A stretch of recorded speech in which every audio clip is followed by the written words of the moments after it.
Chapter 5. When Harry walked into the defense classroom and saw Snape standing at the front, he immediately knew it was going to be a bad day.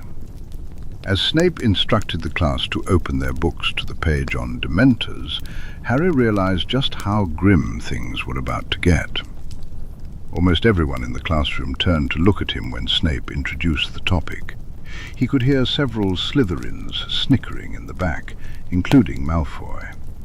Pointedly ignoring them, he focused on his textbook, reading the introduction. Dementors feed off positive emotions, sucking away any happy thoughts and leaving a person with only their worst memories. Many are driven mad by prolonged exposure to a Dementor. Some people have particularly adverse reactions. Those with strong negative memories are more sensitive to a Dementor's aura. Harry's thoughts drifted to the sound of a woman screaming, his stomach churning. Strong negative memories. That definitely applied to him. Much to his surprise, Snape's lesson was somewhat informative. When he wasn't busy insulting the students or making thinly veiled comments about Harry's fainting spell, he actually provided valuable insights. After dinner, Harry made his way to Professor Lupin's office, hoping to catch him for a chat if he was feeling better. However, the office was empty, and Harry sighed. Another time, then. On his way back down to the dungeon, he passed a pair of Slytherins from his year. Planning to just walk straight past them, he ducked his head, not in the mood for a confrontation. But his plan was thwarted when one of them stepped in front of him. He eyed Blaise Zabini warily, his hand instinctively hovering near his wand. Zabini faced him, palms open, and slowly bowed his head. "Well met, Heir Potter." Harry could hardly believe it. The other Slytherin, Daphne Greengrass, was doing the same thing. He blinked at them in astonishment, but managed to return the greeting to each in turn. When Greengrass straightened up, there was a coy smile played on her lips. "Maybe you're not so bad, Potter. For a Gryffindor." So much for keeping things secret. How many others knew? He hoped they were all as skilled in occlumency as Neville had assured him they must be. "There are more important houses than just the Hogwarts ones," Harry replied eventually. "And more important enemies than each other," Zabini added quietly, his dark eyes filled with understanding. Harry felt his jaw tighten. Was he referring to Voldemort or Dumbledore? They parted ways without another word, and Harry headed back to the Gryffindor common room just in time to hear Ron erupting again about Crookshanks going after Scabbers. Honestly, the sooner that rat was gone, the better. Everyone could finally enjoy some peace and quiet. Harry should have known better than to expect Quidditch to lift his spirits, given how his term had been going. He didn't think it was necessary to keep him in the hospital wing for the entire weekend, but he didn't argue too much. It kept him away from prying eyes, at least. Once Neville brought him some books, it wasn't too bad. He appreciated the effort to cheer him up. He hadn't told anyone about the Grim yet. Deep down, he was convinced he was imagining things. One thing he definitely wasn't imagining, though, were the voices he had heard just before he passed out. Voices that the Dementors had dragged from his memories. He had known it all along, but now he truly understood. It was his mother he had heard, her last words begging Voldemort to spare him, her dying screams. Just weeks ago, he would have given anything to hear her voice. Now, all he wanted was for it to stop. The echo of her voice haunted him every time he tried to sleep. The visits were a nice distraction, but every time he was left alone, the voice returned.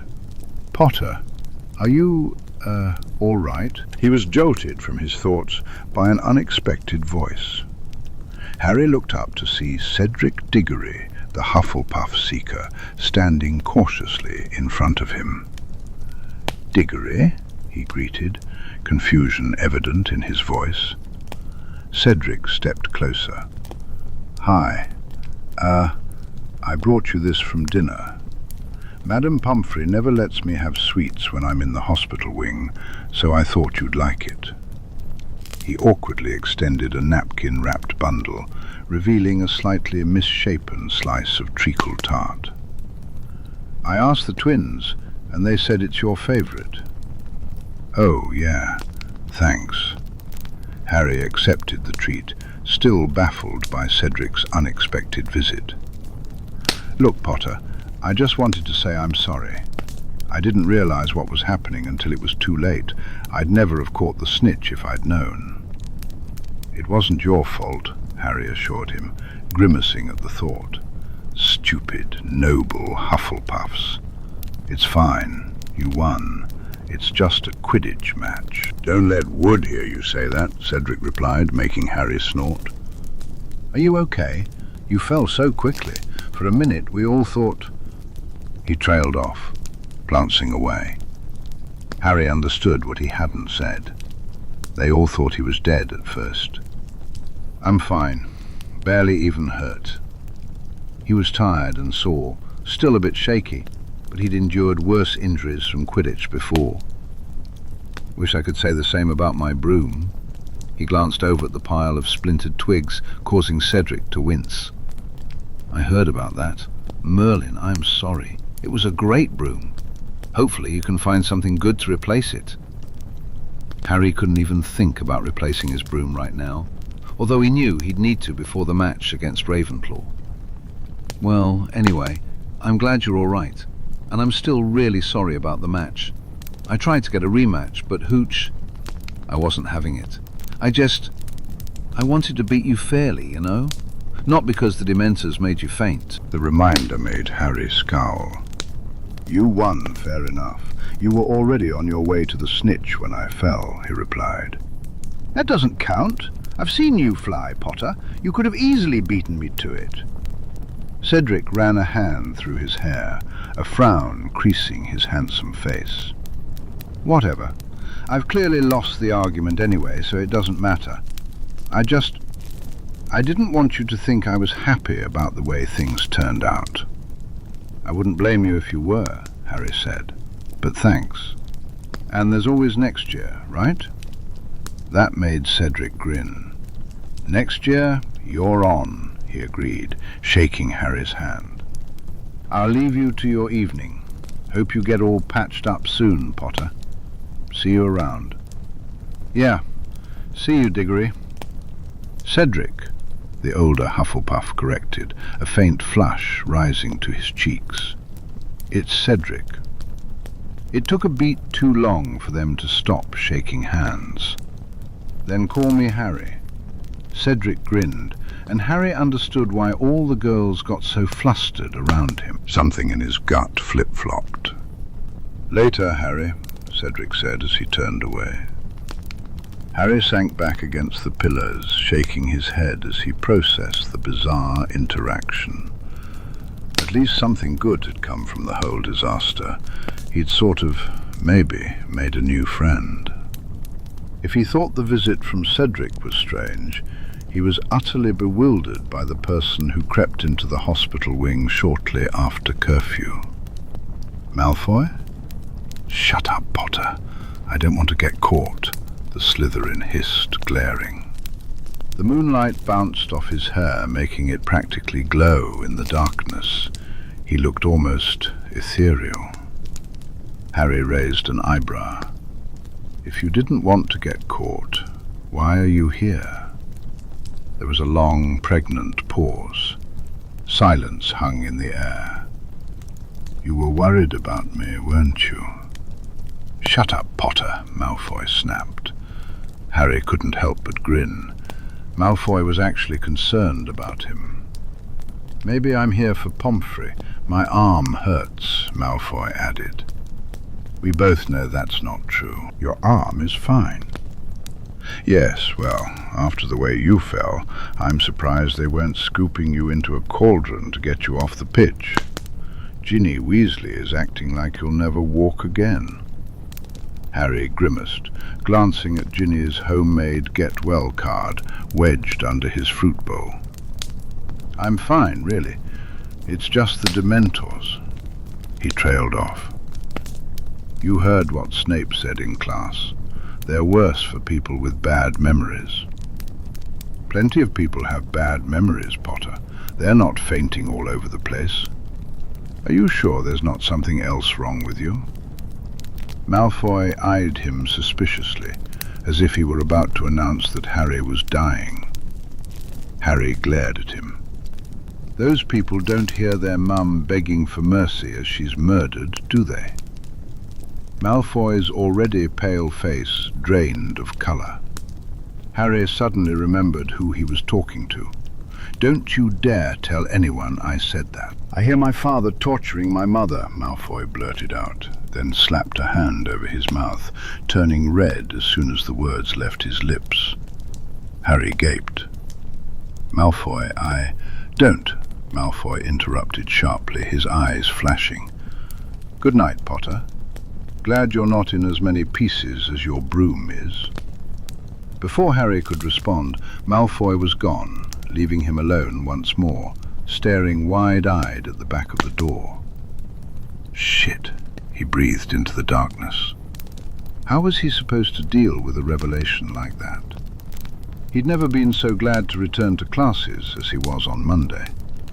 Harry spent the entire night awake, lost in thoughts about his mother, the Grim, and Malfoy. As a result, he found himself yawning through class, prompting Hermione to give him a concerned look. "Are you sure you're well enough to be up and about, Harry?" she asked. "Yeah, I'm fine," he insisted. "Just didn't sleep well. It was too quiet in the hospital wing." "I suppose you didn't even have Professor Lupin for company." "I'm glad he's feeling better, though," Hermione added. "Yeah," Ron chimed in. "No more lessons with Snape." "Except potions," Harry pointed out dryly, which earned him a wounded look from Ron. "Don't ruin it, Harry." Professor Lupin shot them a pointed look from across the classroom, and Harry turned back to his work, feeling sheepish. After class, Harry made an excuse to his friends and lingered at his desk, waiting for everyone else to leave. Lupin raised an eyebrow in inquiry. "Can I help you, Harry?" he asked. "So, the Dementors. You saw what happens to me when they come near," Harry began. "It's understandable, Harry. There are horrors in your past that others haven't experienced," Lupin soothed. Harry shook his head. I know, but I still don't want to be fainting every time I see one." If it helps, Professor Dumbledore was furious with them. I don't think he's going to let them get close again. "Why did they come the first time?" Harry asked bitterly. "They're getting hungry," Lupin replied. "They're used to being in Azkaban, feeding off all that emotion. Being out here, unable to approach anyone, and then feeling all the joy and excitement from the match. They couldn't resist." "When they come close, I can hear my mum dying," Harry admitted. Lupin froze. "Lily?" he said eventually, the lines on his face making him appear older than his 33 years. "Oh, Harry." He reached out, hesitating for only a moment before squeezing Harry's shoulder. "I want it to stop," Harry said, his voice barely above a whisper. Harry breathed deeply, urgency in his voice. "When Professor Snape covered for you, he mentioned a spell that can ward off Dementors. Is that what you did on the train?" Lupin nodded. "Can you teach me?" "Harry, the Patronus Charm is an incredibly advanced piece of magic. Many adults can't even manage it, let alone a third-year student." "Try me," Harry shot back. His magic had been buzzing under his skin ever since the goblins had removed the block. Maybe some advanced magic was exactly what he needed. "I don't want to make any promises." Harry stared Lupin down, determination etched on his face, until Lupin sighed. "Fine. We can work on it over Christmas, if you're staying. I am, Harry confirmed. I always do. The Dursleys don't want me there unless they have to. You live with your Muggle relatives during the summer, then? Lupin asked, a strange tone in his voice. Harry nodded. Unfortunately. I usually get to spend part of it at Ron's house, but Professor Dumbledore, says I have to be at my aunt's for most of the summer. I guess it's supposed to be safer. He grimaced, revealing exactly how he felt about that. It certainly wouldn't feel safer when he got home in July and Uncle Vernon decided to teach him a lesson for what he did to Aunt Marge. If only the Ministry had wiped their memories too. I'm sorry, Harry, Lupin said, and his tone conveyed genuine sympathy. I've only met Petunia a few times and her husband just once, but they were certainly difficult people to get along with. Harry snorted. That's an understatement. He paused, then continued thoughtfully. Professor, if you and my parents were such good friends, why couldn't you raise me when they died? Surely that would have been better than growing up with the Dursleys. Anything would have been better than that. Lupin looked at him, a heartbroken expression in his eyes. I wanted to, Lupin confessed, his eyes reflecting a deep sadness. But there were circumstances. The Ministry would never have allowed someone like me to raise a child. Dumbledore insisted you were in the safest place possible, though he never told me where that was. He said you'd be protected as long as no one magical came near you. I couldn't even write. His voice trembled slightly. Harry felt a pang of empathy. He imagined what it must have been like to lose two of your closest friends in the span of a single day, to be betrayed by another, and then to have their child taken away forever. It made his heart ache. I'm sorry, he murmured, wishing he could do more. For what it's worth, I think it would have been pretty cool living with you. Better than Aunt Petunia. A faint smile flickered on Lupin's face, though the hurt still shone in his golden eyes. Thank you, Harry. That means a lot, coming from you. Harry wondered about the implications of Lupin's words, what he meant by someone like him not being allowed to raise Harry, but he didn't dare ask. Lupin looked as if the wrong question could bring tears to his eyes.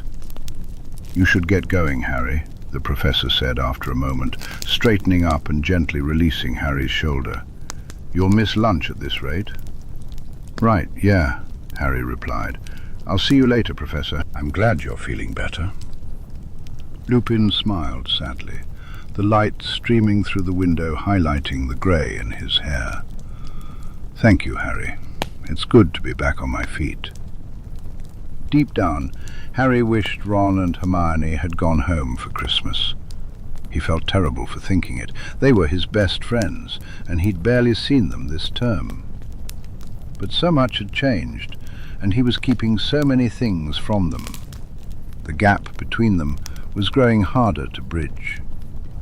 If they went home, he could spend the entire break reading and practicing spells without any awkward questions. Harry had gotten pretty good at that privacy charm by now. Neville was heading home, and he promised to talk to his gran about finding someone to test Harry's occlumency progress. Harry thought he was doing an okay job, but Neville wasn't a legilimens, and they couldn't risk letting Dumbledore poke around in his mind. As they made their way to Hogsmeade for the last weekend before Christmas break, Harry felt a little more morose than he let on. It wasn't that he particularly wanted to go, he just felt so cooped up in the castle. It was ridiculous. Just 2 years ago, he hadn't even known he could leave the grounds. Now, he felt like he couldn't survive without that freedom. Of course, it didn't help that any time he tried to escape, someone was always herding him right back inside. He couldn't even attend Quidditch practice unsupervised. The constant monitoring was stifling, and part of him wished Sirius Black would just attack him already to get it over with. Deciding to enjoy his time alone and work on some spells, Harry said goodbye to Ron and Hermione in the entrance hall and started his journey back to Gryffindor Tower. "Psst, Harry!" A freckled arm reached out, yanking him into a hidden space behind a tapestry. He stared at the twins, eyebrows raised. "What's the matter?" "Need an alibi for something?" he asked, eyeing them suspiciously, trying to guess what prank they were about to pull. "Nah, but thanks for the offer," Fred replied with a grin. "We just wanted to give you a bit of an early Christmas present." "Couldn't stand to see you moping around by yourself," George added, thrusting out his hand to reveal a blank piece of old parchment. "I don't get it," Harry said flatly. Both twins beamed. "This, dear Harrykins, is the secret to our success," they said in unison, clearly expecting him to be dazzled. But to Harry it still looked like just a blank piece of old parchment. "Parchment?" Harry asked, his confusion evident. George playfully swatted him on the arm. "Don't be so insulting, it might hear you. Explain, Fred." The twins launched into the story of how they discovered the parchment.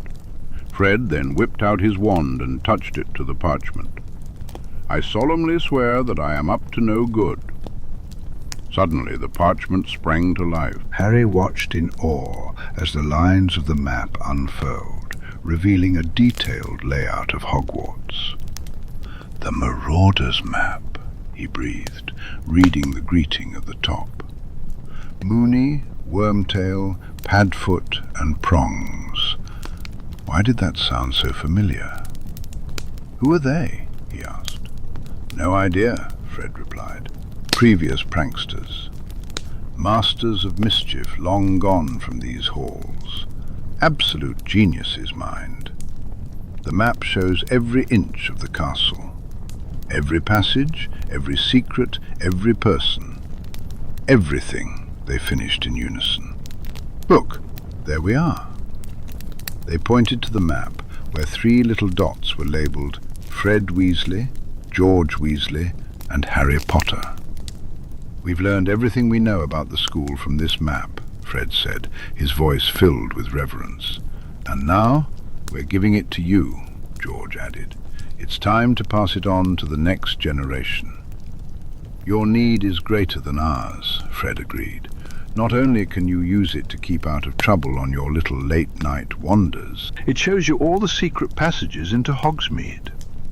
The twins excitedly outlined all the options, and Harry grinned up at them, incredulous. "This is amazing," he declared, watching their grins widen. "We know," they replied in unison. "All you have to do to clear it is tap it and say, 'Mischief managed,'" Fred instructed, demonstrating the process.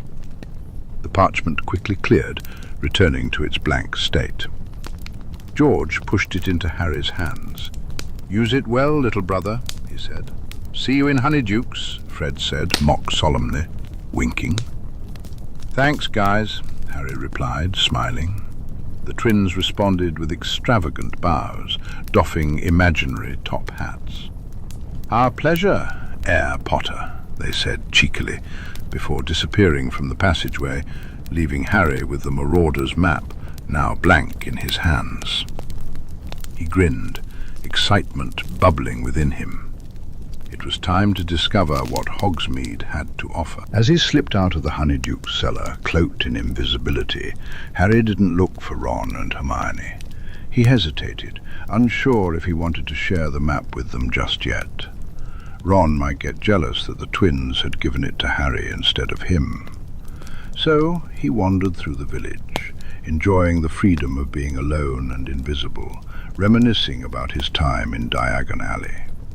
He could somewhat understand the excitement, but nothing there seemed truly remarkable. Perhaps it was simply the thrill of being able to explore without adults that made it special.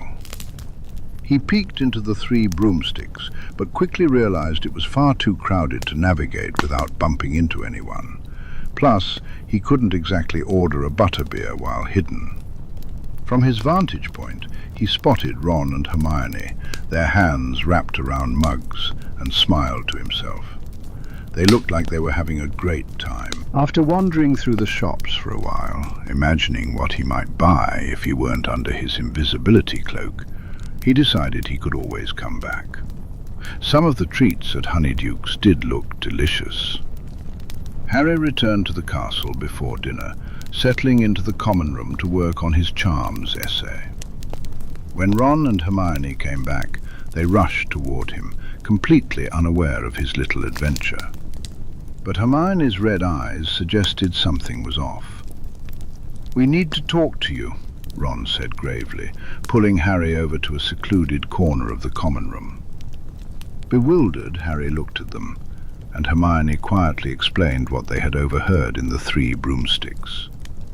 They had heard Fudge and the teachers discussing Sirius Black with Madame Rosmerta. Harry scowled involuntarily. What right did they have to discuss private information like that in the middle of the pub? Then it struck him that this was supposed to be new information for him, so he forced himself to look horrified. It wasn't difficult. He felt that way every time he thought too much about Black. "I'm sorry, Harry," Hermione murmured. "We had no idea," Ron added. "Yeah, well, neither did I," he muttered angrily. "I'm going upstairs." The old, impulsive Harry Potter would have stomped up the dormitory stairs and thrown himself onto his bed. He reached for his trunk, pulling out the photo album Hagrid had given him. As he flipped it open to the picture of his parents' wedding, he felt a familiar wave of nostalgia wash over him. Sirius Black was there, happiness shining in his grey eyes, looking barely older than he did in his yearbook photo. Had he already been lost to Voldemort then? Did he know what was in store? Harry tore his gaze away, scanning the rest of the image.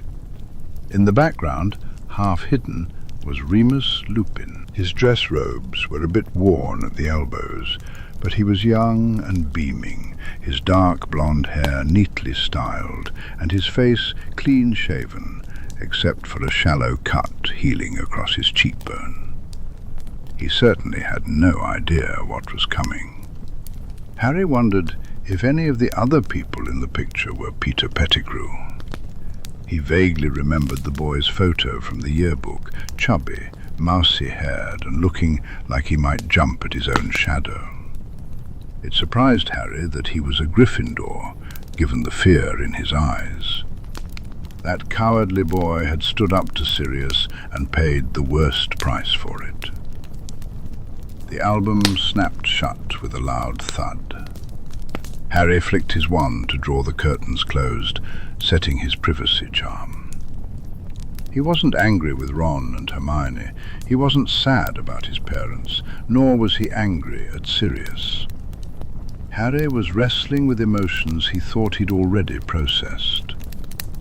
The feeling that twisted inside him most was guilt. He had one less secret to keep from his friends, but they still didn't know how he'd learned the truth. They had no idea about the map. Secrets were piling up, and Harry dreaded the day they would all come crashing down. Remus knocked on the door and nudged it open, smiling slightly at the scowl that met him. "I just got rid of the students, Lupin, and I was hoping for at least a little peace and quiet." "What do you want?" Harry said. Easing the door shut behind him, Remus walked towards Severus's desk, perching on the end of it and ignoring the glare he received. That tactic had stopped working on Severus years ago.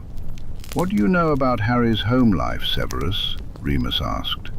Severus raised an eyebrow, unimpressed. "Potter? What does it matter? Albus sent him somewhere safe, probably to some squib family that turned him into a pampered little prince, filling his head with stories of the boy who lived, making him think he's something special." Remus stared at him incredulously. "You don't know Harry at all, do you?" He shook his head. "Pampered little prince? That didn't sound like the Harry he knew at all." "He's not James, Severus, believe me. Yes, he has his moments, but there's so much of Lily in that boy. It actually hurts me to see it sometimes. He remembered how Harry had reached out to him almost immediately, desperate for a connection to his parents, trying to cheer Remus up even after delivering some of the worst news of his life. Harry's determination not to let the Dementors get the better of him was a testament to his strength. Severus leaned back in his chair, the look on his face showing he had no idea what Remus was talking about. "Watch him," Remus suggested. "Don't think about James. Look for Lily, and you'll see it. You'll see it in spades, Merlin." Sometimes, having those green eyes fixed on him felt like a trip back in time, almost too overwhelming to bear. "If you insist," Severus droned. "What does it matter where he lives anyway? Going to steal him away in the night?" Albus sent him to Petunia. That caught Severus's attention. The Slytherin stiffened, his shoulders hunching slightly at the mention of her name. "What?" "Harry told me he lives with his Aunt Petunia and her family." Harry had unwittingly revealed much more than that. Remus's protective instincts flared as he thought about it.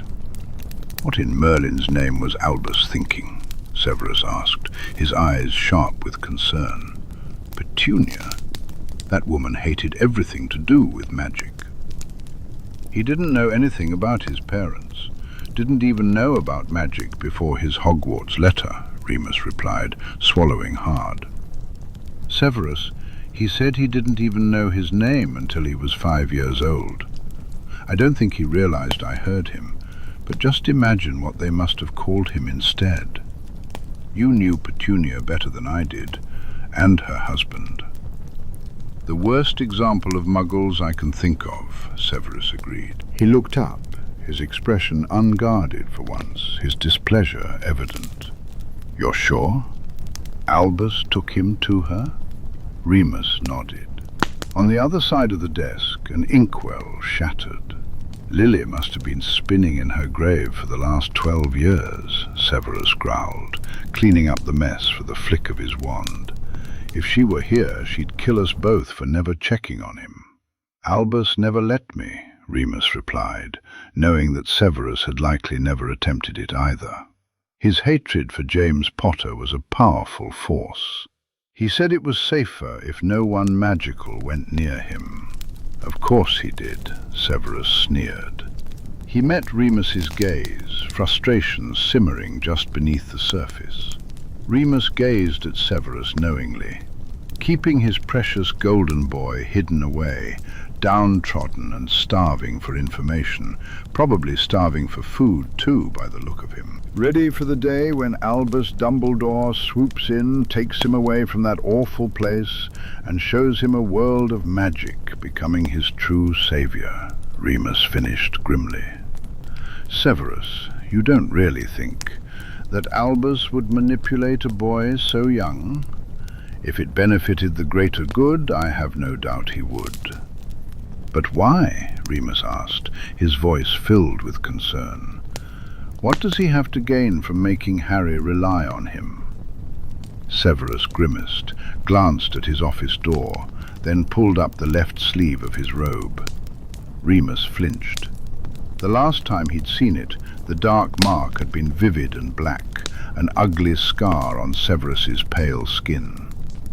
Now it was so faint it was barely visible unless you knew what to look for. A mere whisper of skull and snake. "If he were dead, it would be gone completely," Severus declared bluntly. "As you can see, that is not the case." Remus felt the blood drain from his face as he met Severus's dark eyes. Deep down, behind that icy facade, he could sense fear. "No. The Dark Lord will one day return," Severus told him, "and I believe the headmaster has plans for Potter when he does. Remind me to tell you what happened at the end of Potter's first year sometime." He shoved his sleeve back down, shaking his head. Petunia Evans, Salazar.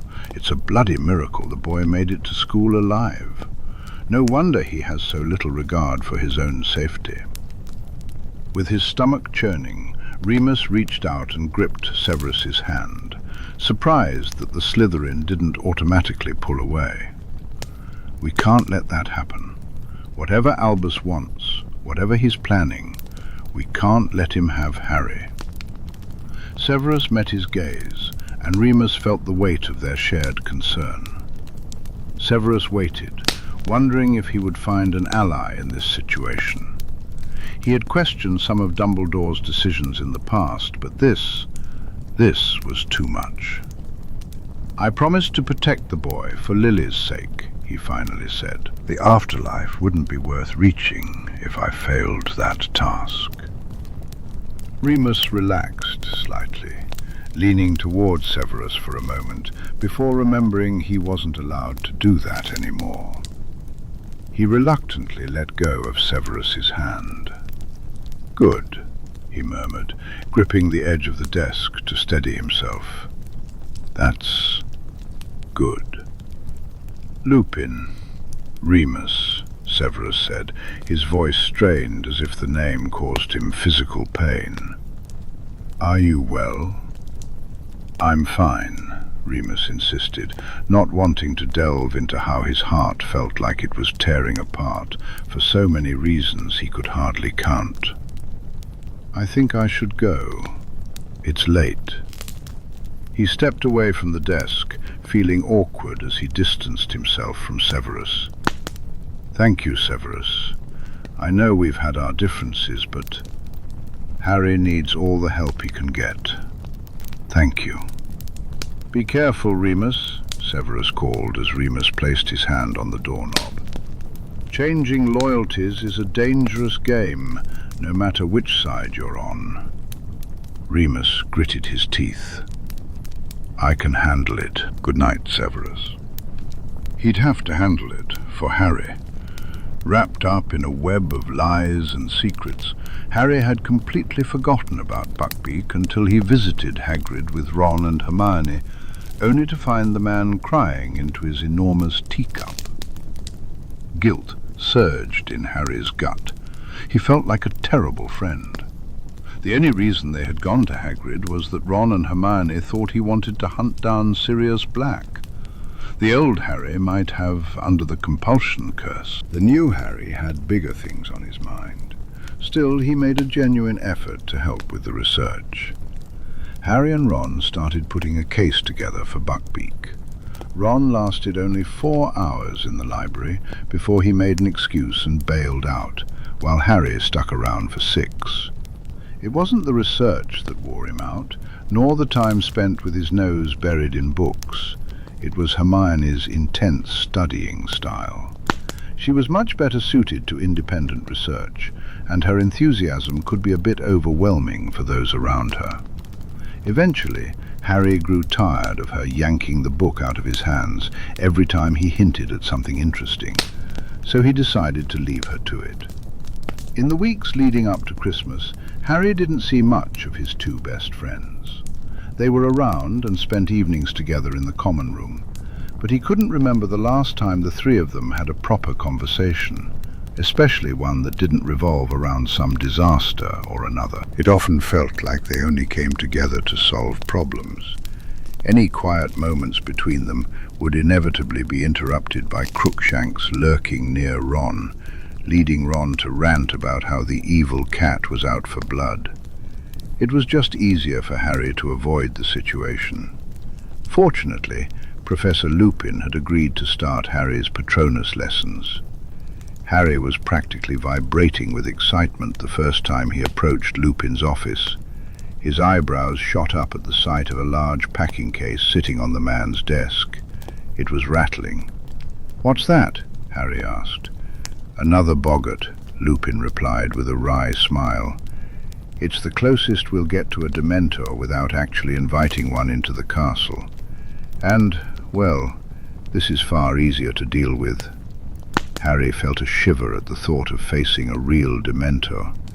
Yes, a boggart was definitely a better idea. He listened intently as Lupin explained the Patronus Charm, mentally repeating the incantation. "Expecto Patronum," he murmured, rolling the sounds around in his mind. "It just needs a happy memory?" "The happiest one you can think of," Lupin confirmed. "When you think, give it a try," Lupin encouraged. Harry stood, his lips pursed in thought. As tragic as it sounded, he didn't have many happy memories to draw from. He sifted through a few in his mind. Hagrid telling him he was a wizard? No, that was mostly confusion. His first Christmas at Hogwarts? That didn't feel right either. Eventually he settled on the first time he ever rode a broom. It was simple, uncomplicated, and filled with breathless joy. He held the memory tightly in his mind, gripping his wand. Expecto Patronum. Nothing happened. He focused harder on the memory.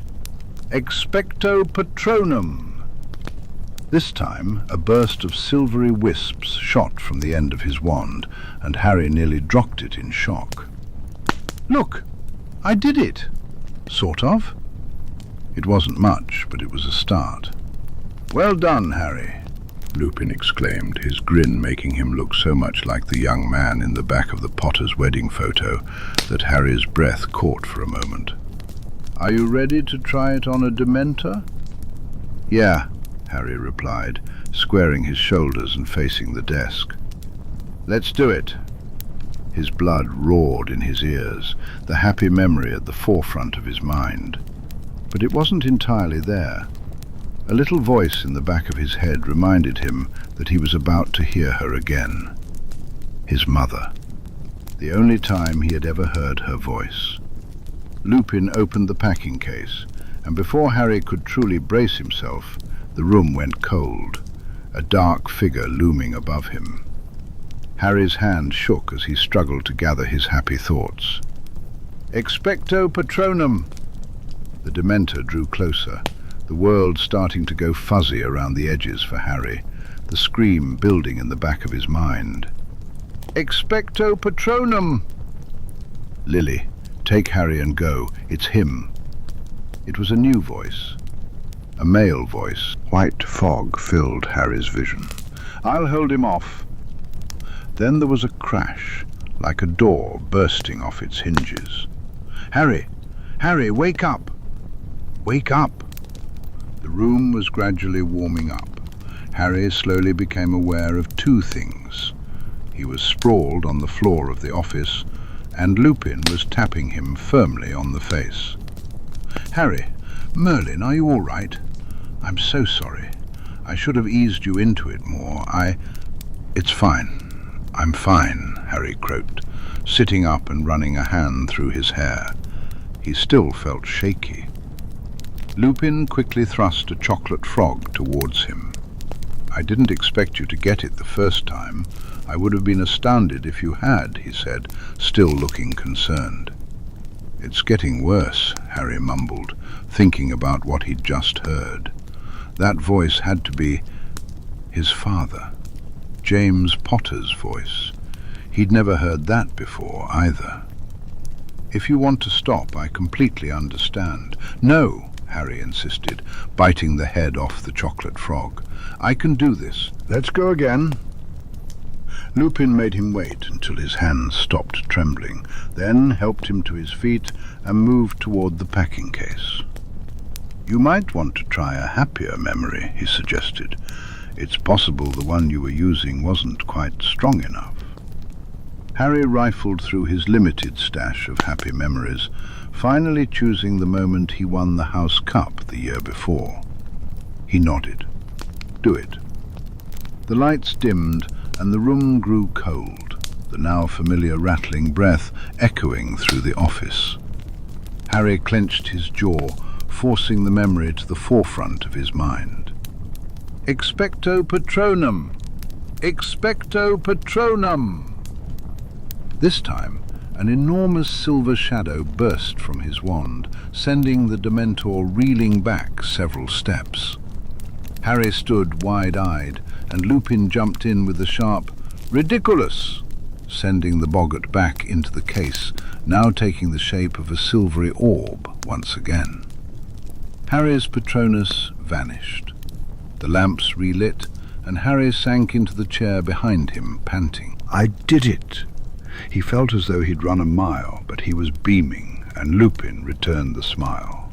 "Excellent, Harry. Fantastic first start." "Let's go again," Harry urged. The professor sighed. "Please, sir, just one more." Once more, Harry conjured a silver shadow, large enough to intercept the Dementor before the screaming began. It might not hold up against a real Dementor, but it was a solid start. Lupin insisted that was enough for the day. "It's a significant amount of magic. I don't want you to overdo it," he warned. But Harry felt differently. His magic had never felt this strong, finally leveling out after the burst from his newly freed core. Still, he kept that to himself and allowed Lupin to guide him to a chair where he was handed a large mug of hot chocolate. "I have to say, I'm impressed. You're picking it up much quicker than I expected," Lupin remarked. Harry grinned, pride swelling in his chest. "Thanks." He took a sip of his hot chocolate, savouring the warmth as it spread through him. He glanced up at Lupin. "I heard my dad." Lupin frowned, puzzled. "When the Dementor? Usually I just hear Mum screaming for Voldemort to leave me alone. This time, before I passed out, Dad was there. He said he'd hold Voldemort off so Mum could take me and run away. I'd never heard his voice before." Lupin's shoulders tensed. "James would have done anything for you and Lily," he said thoughtfully. "Since we were kids, he always claimed he'd never love another soul as much as he loved Lily Evans. Then they had you." He met Harry's gaze, tears glistening in his eyes. "You were his whole world, you know. You and your mother. He was never as happy as when he was with you." A lump formed in Harry's throat, and he took another sip of his hot chocolate. What was it like when they had me?" The only experience he had of a wizarding household was the Burrow, and that was an entirely unique brand of chaos. Lupin seemed to grasp what Harry was asking. At first, James was terrified. He was an only child, you see, and he hadn't had much experience with babies. It took Lily ages to convince him to hold you without her supervision. He kept insisting he'd drop you. He chuckled softly. After about 2 weeks of putting your nappies on backwards, he started to get the hang of it. He always said he was no good at it, claimed the cat was actually watching you, and he was just helping. But he doted on you, Harry, every second since you were born. Even when times got dark and things were difficult, there was so much love in that house. Harry's heart ached as he tried to imagine it. "We had a cat?" he asked eventually, not wanting to linger too long on the thought of being loved, of being happy. "Sergeant Pepper," Lupin replied, a smile curling his lips. "Lily's cat from when we were in school." He didn't like James at first, but he warmed up to him eventually. "We knew Lily had finally given in to her feelings when Pep started leaving dead mice on James's pillow. Well, once we realized it wasn't Sirius doing it as a joke," he added with a snort. A flash of pain crossed Lupin's features as he realized what he had said. No one found Pep when, after Voldemort, the house was in quite a state. We never knew if he'd run off or... Harry hoped the cat had run. He hoped Pep had found a new home with a new family who loved him. That would make one of them at least. "So Dad wasn't great with babies?" That made Lupin laugh. "Not exactly, but he muddled through. Lily, on the other hand, was a natural from day one. She took to motherhood like a duck to water. She said she wanted at least one more. She thought being an only child sounded lonely, and even an awful sibling was better than none at all." Lupin set his mug down. Sirius felt the same way, and he couldn't stand his brother. The rest of us were only children. Severus never understood that, not after... Well, never mind. Lupin's cheeks flushed, and he lowered his head. "Why didn't Snape ever tell me he knew my parents?" Harry asked abruptly. This was the second time Lupin had mentioned Snape and Harry's parents as if they were more than just classmates. "Professor Snape, Harry," Lupin corrected him automatically. Well, James and Severus never got along. It's safe to say they hated each other," he added wryly. To be honest, James didn't help matters. He was always jealous that Lily and Severus were friends, so most of the pranks he and Sirius played were aimed at Slytherins, especially Severus. I tried to stay out of it, but, well, things happen. They were my friends. Lupin sighed, rubbing a scar on the bridge of his nose. "It's a long story, Harry, and not entirely mine to tell. Perhaps one day. Suffice it to say, Professor Snape has a complicated relationship with his memories of your parents, and I don't think you make it any easier for him. Not that it's your fault," he added quickly. "He's just working under some mistaken assumptions." Harry slowly finished his hot chocolate, reflecting on Lupin's words. He could understand it. If Snape and his dad had hated each other as kids, then Harry showing up looking just like James Potter would certainly not help. It felt unfair to be judged against a man he didn't even remember, but he could see where Snape was coming from. "You loved him, didn't you?" he murmured, watching Lupin with a knowing gaze. The man choked on his hot chocolate, his eyes wide with surprise. "My dad, I mean, and Mum, and Sirius Black, and Pettigrew. Yes, I loved them very, very much." Lupin's voice was hoarse. "They were my family." In that moment, a searing hatred ignited within Harry, a hatred for Voldemort and everything he had stolen from him, everything he had taken from all those he had harmed, for Sirius Black and others like him who had ruined countless lives and shattered families.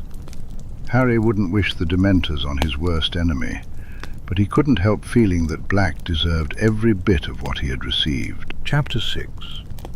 Christmas morning began just like it always did now that Harry was at Hogwarts, with Ron throwing a pillow at him, shouting about presents.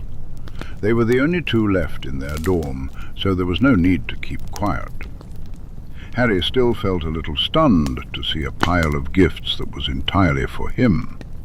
This year's collection seemed even bigger than the last. Most of the presents were wrapped in the same festive paper as half the pile on Ron's bed, so Harry figured they were from Mrs. Weasley. He glanced at the others and picked up a small square parcel wrapped in plain brown paper. "Harry, I've had this for a while. I thought you might like it. Merry Christmas." It was from Professor Lupin. Tearing into the paper, Harry gasped at the framed picture now in his hands. It showed his parents sitting in front of a huge fireplace with Christmas decorations in the background and a large Yule log burning in the hearth. Lily had green tinsel braided in her hair and was holding a baby in her arms. Harry himself, dressed in a onesie that made him look like a tiny reindeer, complete with little antlers attached to the hood. He was beaming up at his mother, a tuft of black hair peeking out from beneath the hood, his arms reaching out towards his father. James sat beside Lily, cradling a sleek ginger cat like a baby, a Santa hat perched jauntily on his head. They waved at Harry, and every few seconds James would lean in to press a kiss on Lily's cheek, making her blush. The bottom of the gold frame was engraved with the words, "Harry's First Yule." It took a moment for Harry to remember how to breathe. "You all right there, mate?" Ron asked, his mouth half full of homemade nut brittle, shreds of wrapping paper scattered around him. Harry quickly shoved the picture under his pillow, forcing a smile. Yeah. He reached for the next present on autopilot, not wanting Ron to pry any further. Harry was surprised to find a book titled The Wizengamot and You, The Wizarding Legal System Explained. Attached to the front was a note that read, "Hi Harry, this is from both me and Gran. She said it's the best book out there for learning about all this sort of stuff. I hope it helps. Merry Christmas, Neville." Below that, another note caught his eye. "Dear Mr. Potter, I'm glad to hear from my grandson that you're finally learning about your place in our world. It doesn't surprise me that this knowledge was kept from you until now. I hope this book proves helpful. Please don't hesitate to reach out if you have any further questions. Well met, and Happy Yule. Lady Augusta Longbottom. P.S. If you get the chance this summer, I recommend visiting Gringotts to check your family vault for a book on traditions and magics specific to House Potter. Every family should have one. If you need an adult to escort you, I would be happy to do so." Quickly, Harry hid the book and the note from Ron's curious gaze, but a smile tugged at his lips. He felt grateful for the herbology book he had sent Neville, unsure if they were at the level of friendship where exchanging Christmas gifts was customary. Those seemed to be the only unexpected gifts in the pile, at least until he reached the long, narrow package at the very bottom. His heart clenched at the familiar shape. "Mate!" Ron exclaimed, rushing over and tearing into the wrapping paper. It was a firebolt. This Christmas was turning out to be full of surprises. With his spirits high from his pile of gifts, Harry was caught off guard when his name was called. He was enjoying a rare moment alone. Hermione was in the library, and Ron had been taken hostage by the twins. He was savouring the quiet as he wandered down to Christmas lunch, lost in thought, until he was interrupted, and his heart sank. "Harry, my boy!" Dumbledore's warm voice echoed through the stone corridor. Harry froze.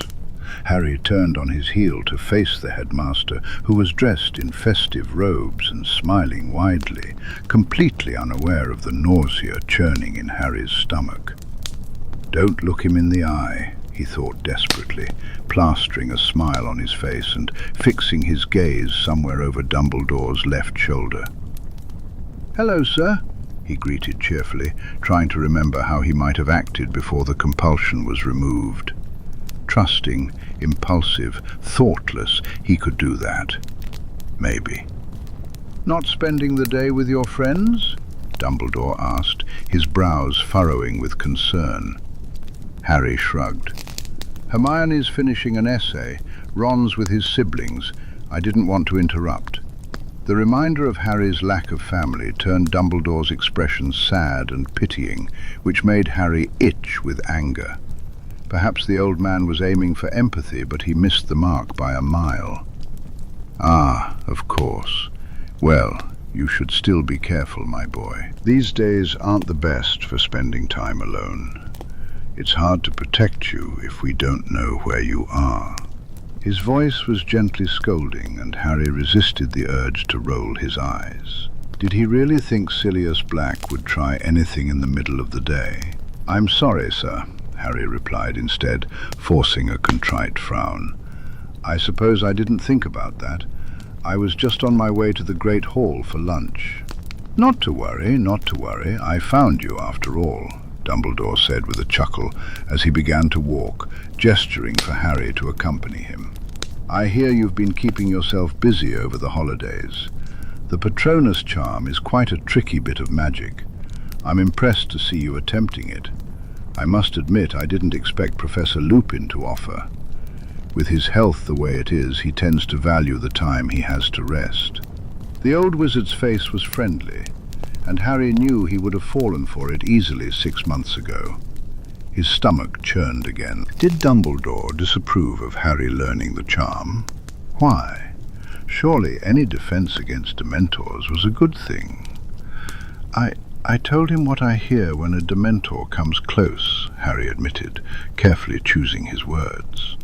He didn't want Dumbledore to think he was hiding anything. I told him I couldn't listen to my mum dying over and over. I begged him to teach me. He tried to avoid Dumbledore's twinkling blue eyes as they surveyed him, attempting to clear his mind.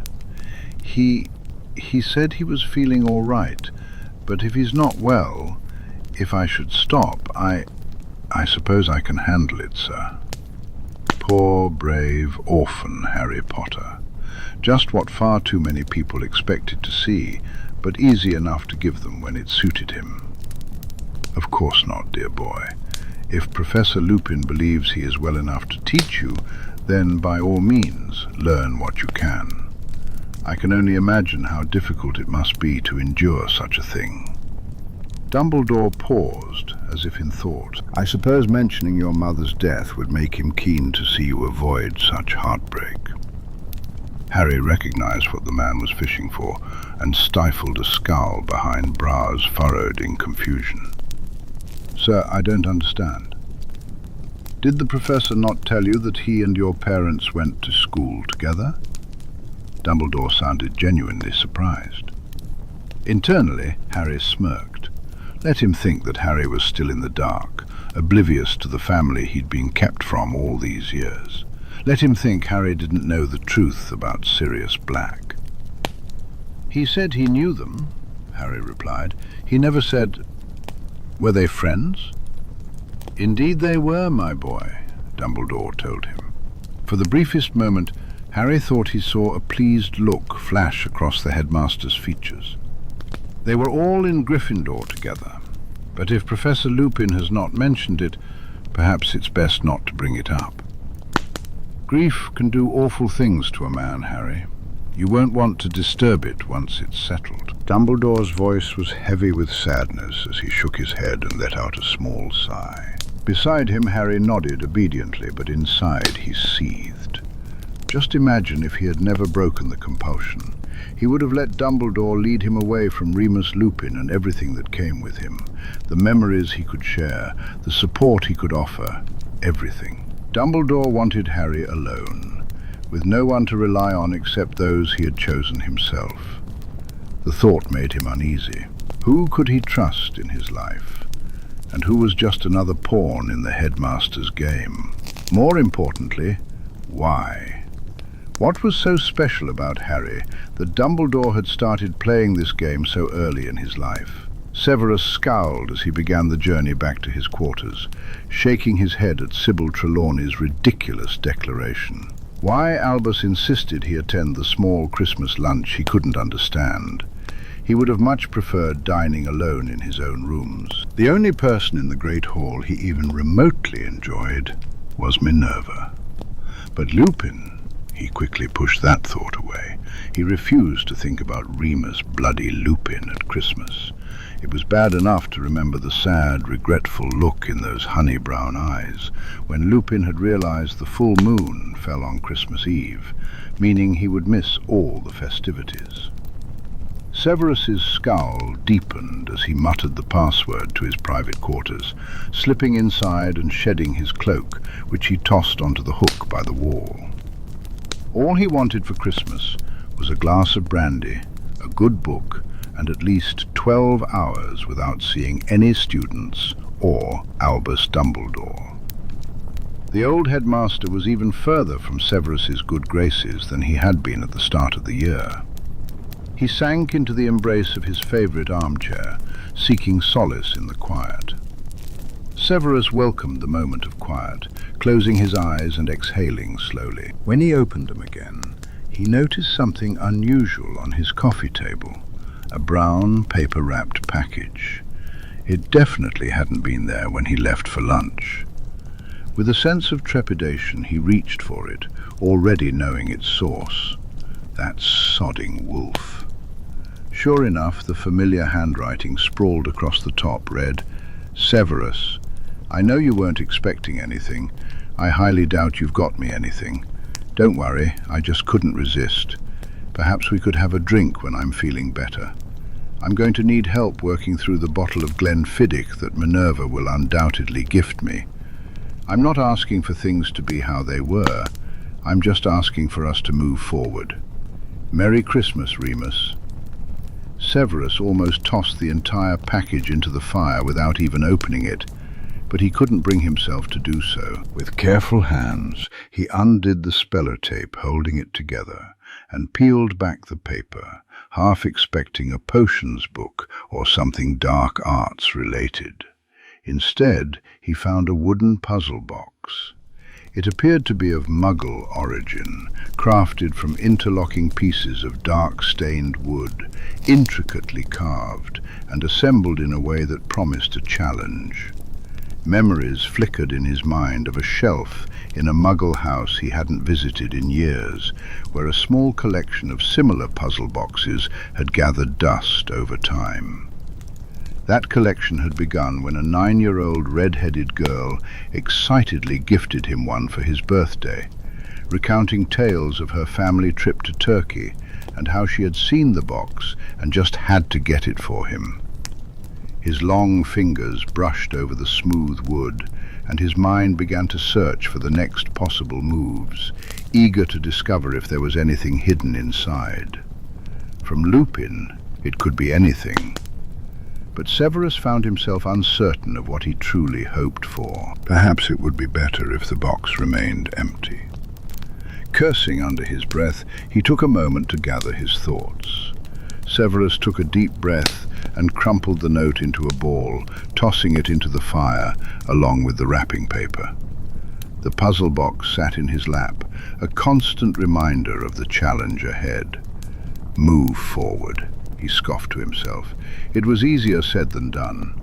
They had barely managed to navigate their relationship the first time, when they were young, naive, and filled with hope. At least Remus had been. The memory of the werewolf from those days sent a sharp ache through Severus's chest. Remus was right. They couldn't go back to how things used to be. Everything had changed far too much for that. Shaking his head, Severus tore his gaze away from the puzzle box and stared into the flames, watching as the wrapping paper turned to ash. He realized he had been on the verge of ruining everything before. Merlin only knew why that foolish wolf was still trying. Moving forward, what would that even look like?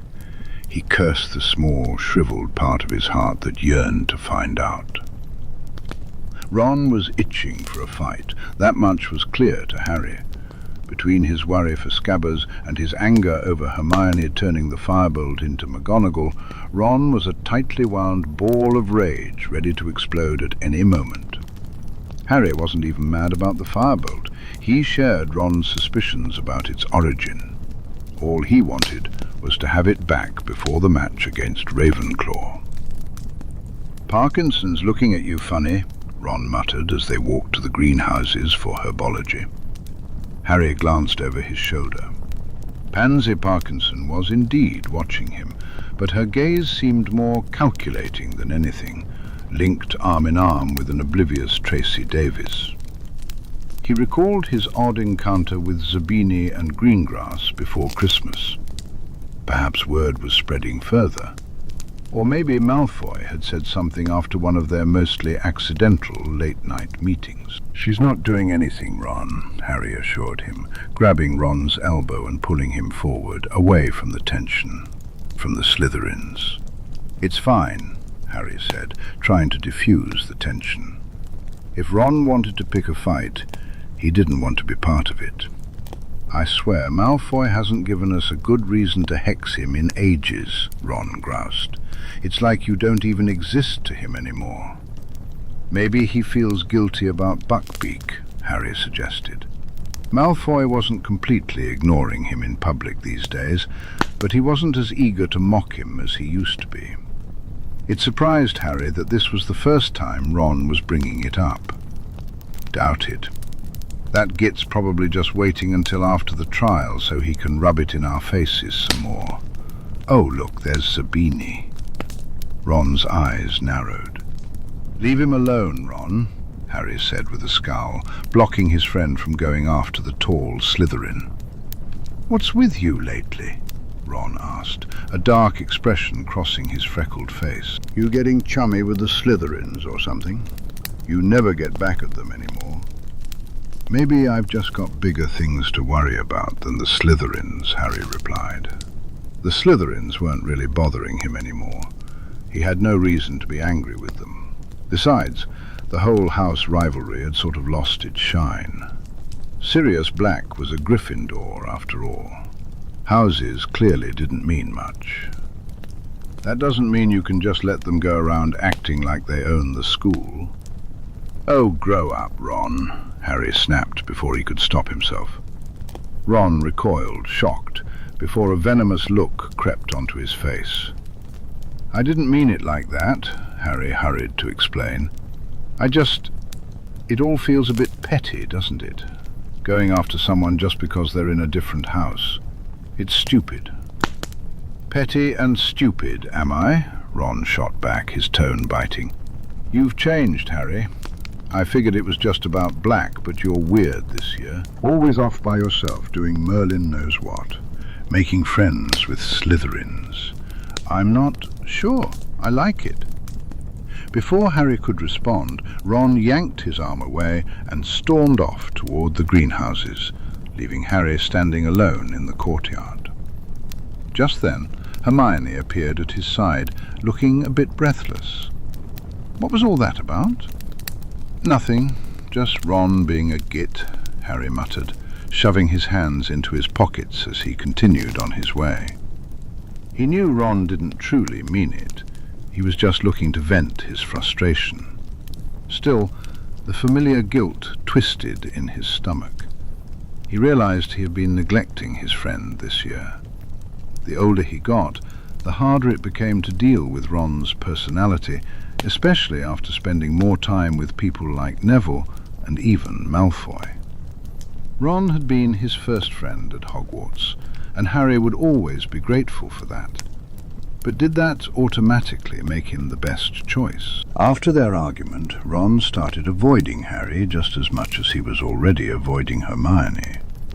"I'm sure he doesn't mean it," Neville said one day, after Ron had pulled him aside to partner up in potions to escape working with either Harry or Hermione. The result was a melted cauldron and a scorch mark on the dungeon ceiling, which had not impressed Snape at all. "He's just got a quick temper," Neville added. "Yeah, well, maybe I'm sick of it," Harry replied. "I keep feeling awful about having all these secrets, but how am I supposed to trust him when the wrong word sets him off? And the way he talks about the Slytherins, like they're not even people." "They have been pretty awful to you in the past, Harry," Neville pointed out cautiously. "Malfoy especially. Most of them are all right, yeah, but there are some." "Oh, there are definitely some Slytherins who would happily see me dead," Harry agreed. "But I don't think Malfoy is one of them. Not anymore." "Things have been different this year," Neville said, glancing at Harry. Harry knew that Malfoy was aware of his status as the Potter heir. What he didn't realize was that Malfoy had actually begun to be civil, if not outright friendly, when it was just the two of them. They didn't often cross paths in the middle of the night, but it was frequent enough to feel like a habit, one that Harry wasn't entirely sure he wanted to break. "Malfoy? Really?" Neville's eyebrows shot up in surprise. "He's actually all right when Crabbe and Goyle aren't around," Harry confided. Neville frowned. "But he's still being a prat in classes.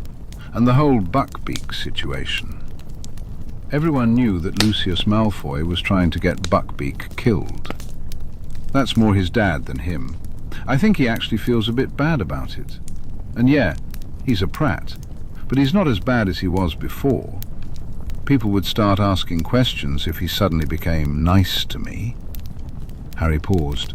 imagining Snape's reaction or Ron's. And Merlin only knew what would happen if Lucius Malfoy found out his son was being friendly with the boy who lived.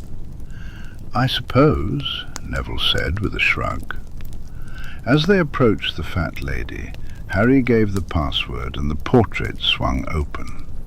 He stopped short when he saw Hermione and Professor McGonagall in the common room, the older woman holding something.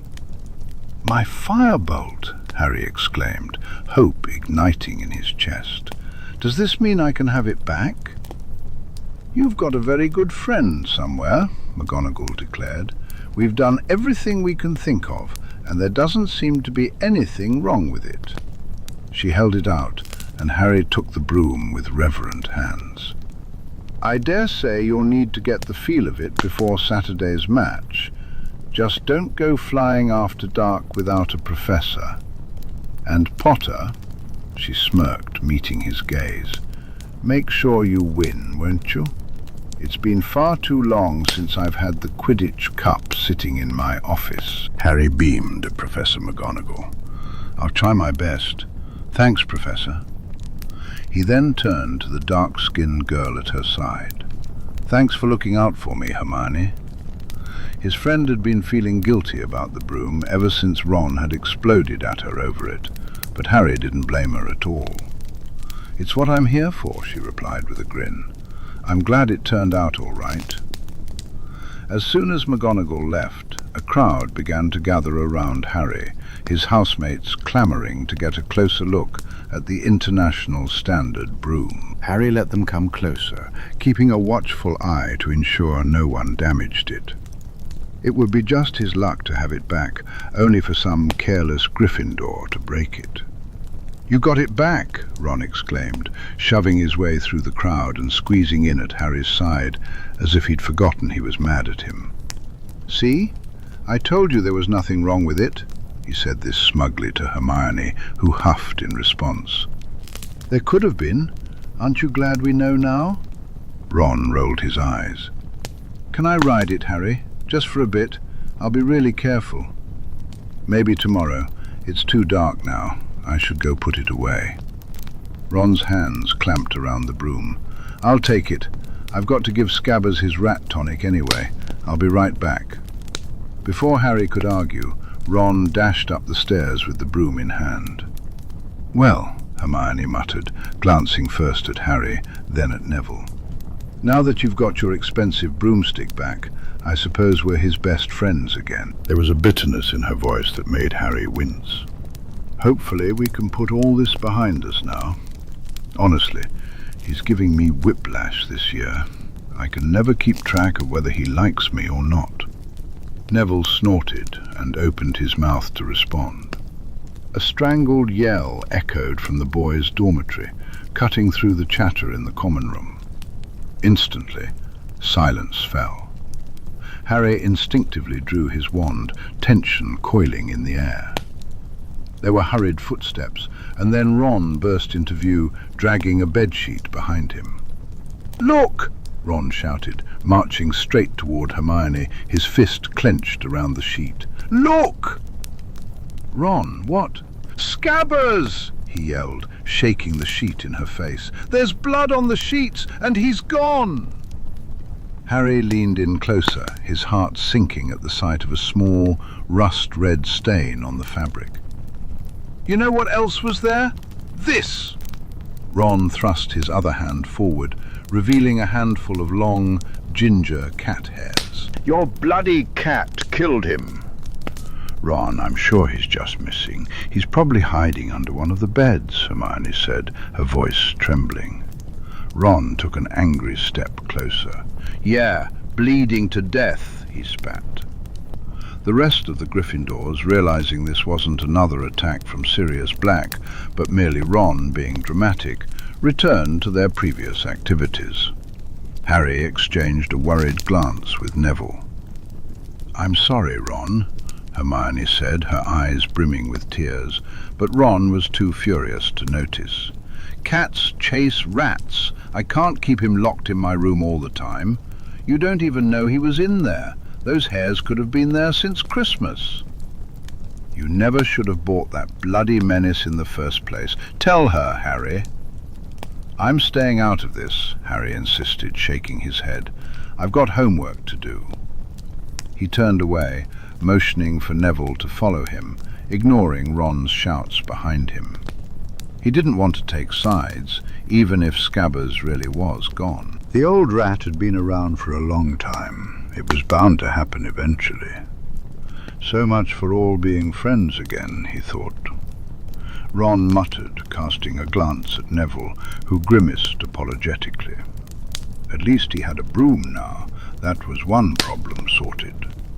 But even a ride on Harry's firebolt after Quidditch practice couldn't lift Ron's spirits.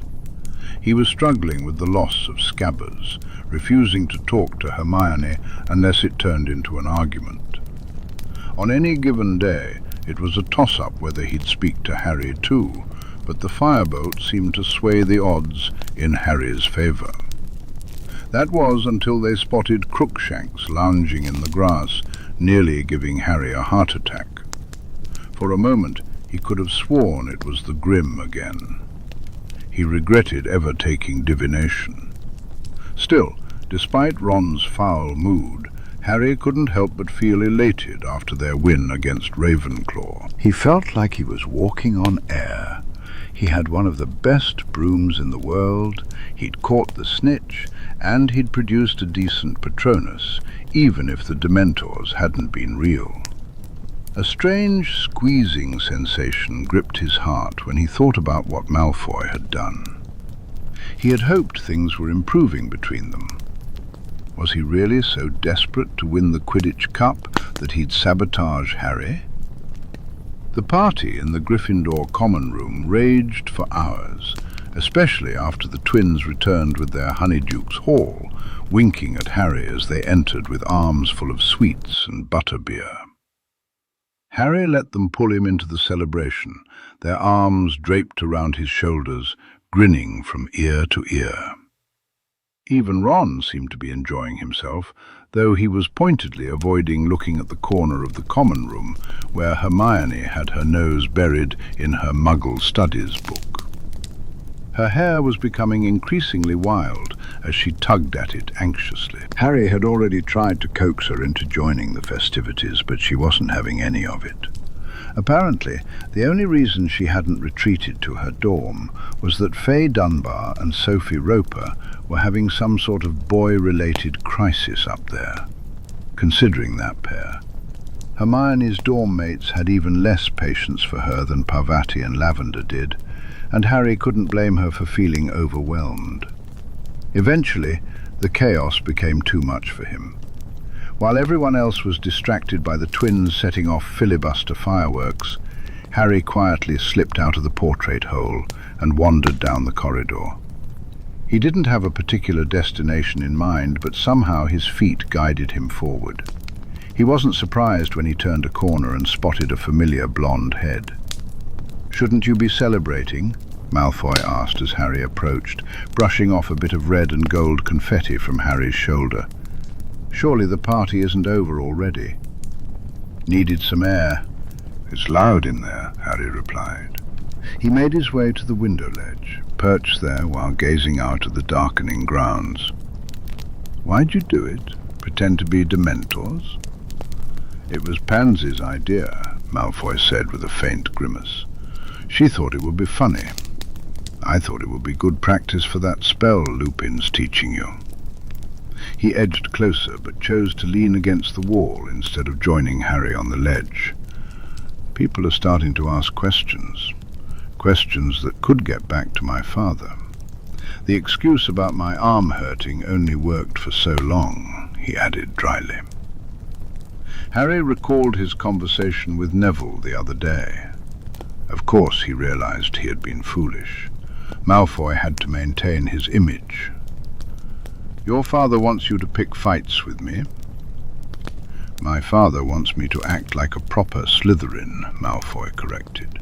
"That includes showing I'm better than Gryffindors, especially the Golden Boy Gryffindors." There was a hint of fondness in the nickname, and Harry felt a smirk tug at his lips. "I suppose I could toss a few spells your way between classes," he replied, feeling magnanimous. "Ron keeps telling me I'm being too nice to Slytherins these days." "Appearances must be upheld," Malfoy agreed, and Harry's mind flashed with thoughts of their ongoing rivalry. Harry couldn't shake the memory of the terrified look on Draco's face all those months ago in the hospital wing when he had revealed what the Dementors made him see.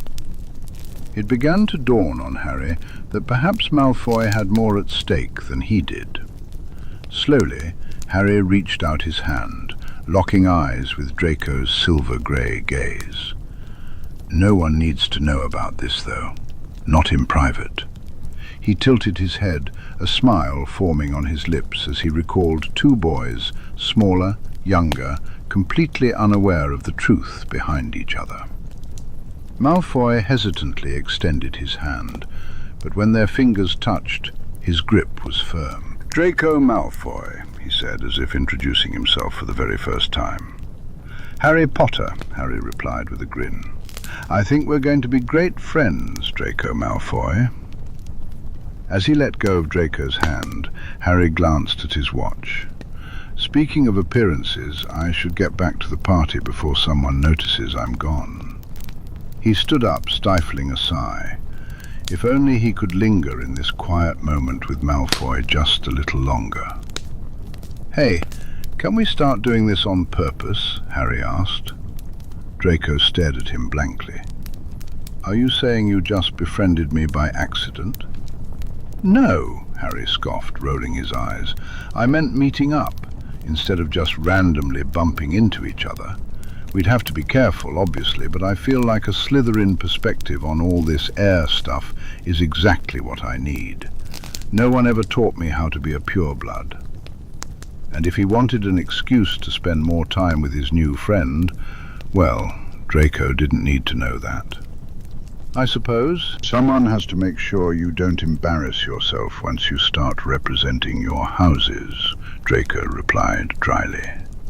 Harry caught the underlying meaning and grinned. "Great. I'll see you around, Draco." The blonde blinked, clearly taken aback. A small, reluctant smile fitted across his face. "See you, Harry. Good luck with all your adoring lions," Draco said with a smirk. Harry made his way back to Gryffindor Tower, a spring in his step and a smile that couldn't be dimmed, even when Ron started making snide remarks about Hermione. Meanwhile, Remus stared at the fading flames in his fireplace, shifting from green back to orange as Professor McGonagall hurriedly wished him good night. The entire castle had been searched, and there was no sign of Sirius. Whatever had transpired in the Gryffindor common room, Sirius was gone. His hands trembled. The cup of tea beside him had long gone cold, so he waved his wand to heat it back up, hoping the warmth would soothe his nerves. His gaze drifted to the door, wondering if Severus would burst in, accusing him of aiding Sirius in breaking into the castle. Remus wouldn't blame him if he did. Sometimes it felt as though he was complicit just by keeping quiet. He knew, without a doubt, that Sirius was hiding out in his animagus form. If he revealed that information, they'd likely catch him within a week. But Remus couldn't bring himself to do it. Deep down, his pack instinct screamed that Sirius would never, could never, hurt Harry. Even after tonight, standing over Ron Weasley with a knife, what on earth was Sirius thinking? He had to believe there was some other explanation. Reaching for the photo album on the coffee table, Remus opened it to the page he had spent countless nights revisiting since the week before Christmas. He had unearthed all his old photos in search of the perfect one for Harry. This particular photo was from the same day, arms wrapped around each other, beaming smiles on their faces. The four Marauders looked up at him, all wearing festive jumpers and laughing. Merlin, they had been so young. He watched as Photo Sirius ruffled Photo Remus's hair, while Photo James blew a kiss to Lily, who... Remus was behind the camera when a cat brushed between Peter's legs, causing him to jump. In the corner of the photo, baby Harry slept peacefully in his Moses basket, little reindeer antlers peeking over the edge. James had been so proud of himself for finding that adorable onesie. Remus could remember that day as if it were yesterday. Lily and James's first Yule in their new home, the first and only celebration with their baby. They had been thrilled to start their own family traditions, the second generation of Marauders. Lily had been driven nuts by the idea of referring to her son as a Marauder, but she wore a smile nonetheless. James had good-naturedly teased the others about settling down to make playmates for little Harry, insisting he couldn't carry their legacy all by himself. Sirius had laughed, promising he wasn't in any rush to have kids, but he would treat Prong's boy like his own. Peter had blushed and stuttered, nervously mentioning a date he had coming up in the new year. Remus had pretended not to hear Lily dropping hints about a certain Slytherin. They had fought a while before that Christmas and hadn't spoken for months after. No wonder he felt lost without her. His gaze kept drifting back to those familiar grey eyes in the photo, shining with life, love and joy. He still couldn't comprehend how everything had gone so wrong. Maybe he never would. "Why, Padfoot?" he murmured to the photo, a question he had asked thousands of times over the past 12 years. "You could have had everything. We could have had everything." Even with Voldemort's rising power, they had still held on to so much hope in that little family of theirs. Now it was all gone, except for Harry. He was the only hope left, the shining light in the darkness. Remus couldn't believe that Sirius could extinguish that light. Perhaps he was fooling himself. Time would tell. When the letter from Hagrid arrived, it would change everything. A few days after Black had broken into the tower, Harry sensed something was off during breakfast. The letter, addressed only to him and Ron, without Hermione, set off alarm bells in his mind. With a sinking feeling, he checked the calendar. Buckbeak's trial was at the end of the week, and he had completely forgotten about his promise to help with the research. Judging by the look on Ron's face when Harry brought it up on their way to meet Hagrid in the entrance hall, Ron had forgotten too. "We're really sorry, Hagrid," Harry said as they entered the cabin. Buckbeak lay curled up in the corner, snuffling at what appeared to be half a dead stoat. "We should have been helping more with Buckbeak's case. We've just been so busy lately." "I'm not angry about that," Hagrid assured them, pouring tea and offering a plate of Bath buns, which neither boy touched. "You've had a lot on your plate, practicing Quidditch all hours of the day and night. I wanted to talk to you both about Hermione." "What about her?" Ron asked, a scowl forming at the mention of her name. He still hadn't gotten over Scabber's presumed death. "She's been down here a lot since Christmas, helping with Buckbeak and all. Cried a fair few times. She's going through a rough patch at the moment. I think she's bitten off more than she can chew with all those classes of hers. But more than that, I think she's lonely. I've barely seen the three of you together these days." Harry winced and glanced at Ron. "If she'd just get rid of that bloody cat, I'd talk to her again," Ron insisted, "but she won't hear a word against it." "Ah, well, people can be a bit stupid about their pets," Hagrid said, looking over at Buckbeak with sad eyes. "I just thought your friendship was worth more than rats or broomsticks," he added, casting a glance at Harry.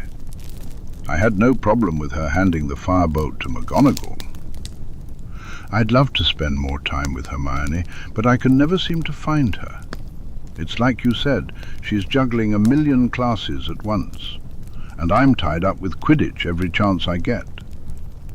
He knew he was making excuses, but he didn't want Hagrid to think he was intentionally ignoring Hermione or siding with Ron. He hadn't been spending much time with Ron lately either. "We'll talk to her, Hagrid, I promise." He nudged Ron in the side until the redhead nodded, though he didn't look too pleased about it. As their visit continued, they shifted their focus to Gryffindor's chances at the Quidditch Cup. When they made their way back to the castle, they spotted a group of students gathered around the notice board in the Gryffindor common room. "Hogsmeade, next weekend, brilliant!" Ron exclaimed, then added, "Oh, sorry, Harry," as an afterthought. Harry bit his lip. He still hadn't told Ron and Hermione about the map. Maybe it was time to start mending some bridges. He nudged Ron toward Hermione. "Can I talk to you two for a minute? Privately?" Ron shot a scowl at Hermione, but allowed Harry to lead them to a secluded corner. He cast a privacy ward around them. "Don't get mad at me," he began, reaching into his bag and pulling out the map. "A little while ago the twins gave me this." He explained the map, carefully avoiding mentioning how long he'd had it. Ron's face lit up when he realized what it meant. "You can come to Hogsmeade with us. Brilliant! Mate, you're going to love Zonkos." "This is really dangerous, Harry, if you get caught in Hogsmeade, if Sirius Black catches you." "Lighten up, Hermione," Ron interrupted, rolling his eyes. "Black's hardly going to come after him in the middle of a crowd of students, is he?" "How can you say that, after what he almost did to you?" Hermione hissed. "You should stay in the castle, Harry." "Why, it's not like it's any safer," Harry pointed out. "Black's already broken in here twice." That took some of the wind out of Hermione's sails, but she still didn't look happy. "If you had any sense, you'd give that map to McGonagall." "Are you mental? This thing is genius. I can't believe Fred and George never told me about it." A dark look briefly crossed Ron's face, but it quickly faded as he launched into a story about Zonkos and how amazing it was. Hermione huffed, gathering her books and stomping back to her previous table, where her half-finished essay awaited. "So you'll come then?" Ron asked eagerly. "Yeah, but I'm taking my invisibility cloak," Harry replied. "No need to go borrowing trouble." Chapter 7. That Saturday morning, Hermione kept shooting Harry suspicious glances across the breakfast table. "I know what you're planning," she muttered. Harry grinned at her. "It'll be fine, Hermione, trust me." Maybe a little rule-breaking as a trio was just what he needed to shake off the feeling of being out of sorts. The last few months had brought so many changes, mostly for the better, but it could be overwhelming at times. A bit of good old-fashioned mischief was exactly what the doctor ordered. Pretending to see Ron and Hermione off in the entrance hall, Harry made his way toward the third floor, the Marauder's map tucked securely in his pocket. When he reached the statue of the one-eyed witch, he quickly checked the map, cursing under his breath at the small dot labelled Neville Longbottom that was rapidly approaching. "Hiya, Harry," Neville greeted cheerfully. "I forgot you weren't going to Hogsmeade. Fancy a game of exploding snap?" "Sorry, Neville," Harry replied, keeping his tone casual. "I've got some work to do."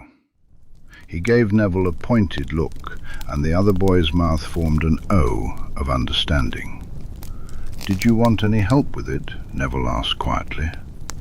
Harry opened his mouth to respond, but they were interrupted by the sound of sharp footsteps approaching. Neville gasped and shuffled behind Harry. "Potter, Longbottom," Snape greeted, his gaze fixed on Harry with suspicion. "What are you two doing here? An odd place to meet." Harry refused to let his eyes wander to the one-eyed witch statue, even as Snape's gaze darted there. "We're not meeting here, we just met here," Harry stammered. "Then I suggest the two of you return to Gryffindor Tower, where you belong," Snape drawled, running his hand over the statue. Harry held his breath. "Right, we'll do that, sir." As they left, Harry told Neville he was heading to the library, only to double back as soon as he saw the dot labelled Severus Snape safely in his office. "Descendium," he whispered, ready to set his plan in motion. He whispered, tapping the witch's hump, and climbed in as soon as it opened. He was running late. Hermione wasn't with Ron when Harry found him, and it was clearly too much to hope for that the two of them would make up, even after Hagrid had spoken to them. Harry was starting to regret coming along. He was just following Ron around, letting him show off all the things he'd seen during his solo visit before Christmas, when Ron didn't even know about the map. Playing Exploding Snap with Neville would have been more fun. At least Harry managed to get Ron to buy him some treats at Honeyduke's, slipping him money from beneath the cloak. Ron led the way toward the Shrieking Shack, sharing all the rumors about it being haunted. Suddenly they heard a voice from the other side of the hill. As the voice grew closer, Harry's stomach sank. Father had to go to the hearing, of course, to tell them about my arm. It was Draco, flanked by Crabbe and Goyle, laughing at Hagrid and Buckbeak. A sharp pain shot through Harry's ribs, but he brushed it aside. Draco had made it clear that those two were as much his babysitters as they were his bodyguards, keeping a watchful eye on him and reporting back to their fathers, who would turn to Draco's father if they didn't like what they heard. They weren't as dim-witted as they appeared. "What are you doing, Weasley?" Draco's voice sliced through Harry's thoughts, and he noticed Ron's hands clenching into fists at his sides. Draco looked up at the shack. "Bet you'd love to live here, wouldn't you? Practically a palace compared to that hovel you live in now." Crabbe and Goyle erupted into laughter, and Harry quickly grabbed the back of Ron's robes to prevent him from charging at Draco. "Leave him to me," he hissed under his breath. Ron would never forgive him if he didn't take this opportunity. Besides, Draco was being a real jerk, even if it was all just an act. With a flick of his wand, Harry levitated a particularly nasty patch of mud. Splat! It crashed into the back of Draco's robes, splattering all three Slytherins with the foul-smelling muck. Draco yelped. "What was that?" Splat! Harry sent another ball of mud flying, this time hitting Goyle squarely in the face. "Who's there?" Crabbe shouted, spinning around with his wand drawn. Half blinded by the mud, he lumbered forward, and Harry quickly stuck out a foot to trip him. The massive Slytherin went crashing to the ground, and as he fell, his foot caught on the corner of Harry's cloak, exposing Harry's head. In that moment, all three Slytherins and Ron stared at him, their expressions a mix of fury and horror. Harry stumbled back, yanking his hood up, and without a word to Ron, he sprinted toward Honeyduke's. If it had just been Draco, he wouldn't have worried, but with Crabbe and Goyle in the mix, there was no doubt they would tell a teacher. He was in deep trouble. Reaching the passage in Honeyduke's cellar, Harry quickly performed a cleaning charm to wipe the mud off his boots, and scrambled up to emerge from the one-eyed witch. He hoped he didn't look as out of breath as he felt. If anyone asked, he could always say he'd been out flying. He left the cloak and his bag in the passageway, shutting the witch's hump behind him, hoping to blend in with the trickle of students going about their day. He could retrieve his things later. Suddenly, quick footsteps echoed down the corridor, and Harry felt the blood drain from his face. "Potter!" It was Snape, his features set in a harsh glare, but with a gleam of triumph in his eyes. Harry was painfully aware of his sweaty face and messy hair. "Where are we going, sir?" Harry asked, trying to play innocent. Harry fell into stride beside the long-legged Slytherin, practically jogging to keep up. Naturally, they ended up in Snape's office. "Sit," Snape commanded. Harry complied, trying not to stare too closely at the grotesque things in jars lining the shelves. "Mr. Malfoy and his friends came to me with a rather interesting story." "Sir?" "Apparently, Potter, they encountered Weasley in Hogsmeade, and he wasn't alone." "Was Hermione with him, sir?" I'm glad they're talking again. Snape's glare could have melted a cauldron. Mr. Malfoy states that someone invisible was throwing mud at him and his two friends while they were talking to Mr. Weasley. Then Mr. Crabbe saw a very curious apparition. Do you know what that might be? Can't say I do, sir. Your head, Potter, floating in the middle of Hogsmeade. Perhaps he should go to Madame Pomfrey, sir, if he's seeing things, Harry replied, trying to remain neutral. He thought Snape might explode with rage. Your head does not have permission to go to Hogsmeade. No part of your body has permission to go to Hogsmeade. I know, sir. I've been in Gryffindor Tower all day, just like you told me. Can anyone confirm that, Potter? For a moment, Harry almost threw Neville's name out there. But as good as Neville claimed to be at Occlumency, he couldn't lie to save his life, especially not to Snape. Instead, he stayed silent. Snape smirked. I thought so. How very much like your father you are, believing yourself to be above the rules. Everyone from the Minister for Magic downwards is trying to keep you safe from Sirius Black, and you're just gallivanting about Hogsmeade because, of course, famous Harry Potter goes where he wants, with no thought to the consequences. Do you have anything to say for yourself, boy? Harry flinched. Don't call me that, sir, he pleaded, his shoulders curling in to protect himself. I'll call you what I like, you arrogant little brat. The resemblance is uncanny. James Potter also strutted around the castle with his friends, his head so swollen. Shut up, Harry yelled before he could stop himself. Shut up about my father. Lupin had warned him that Snape and his father didn't get along, and that James had been a bit of a prick in school. But hearing Snape talk about him like that...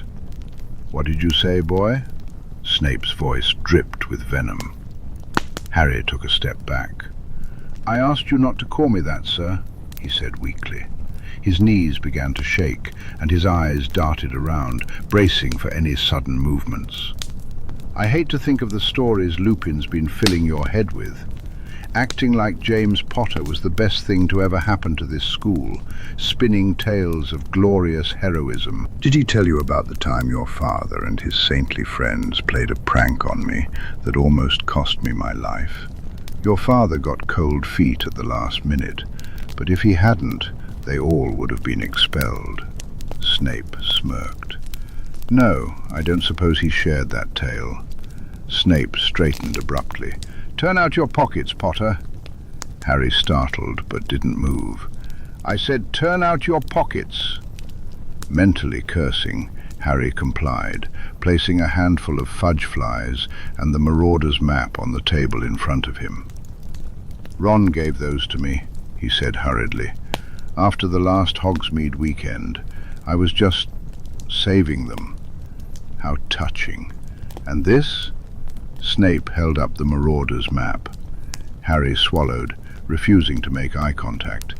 Just a spare bit of parchment. I was doing my charms essay earlier. Snape turned the map over in his hands, studying it closely. Rather old piece of parchment, isn't it? I should perhaps just throw it away. He made a show of considering his options. Harry lurched forward, panic rising in his chest. Aha!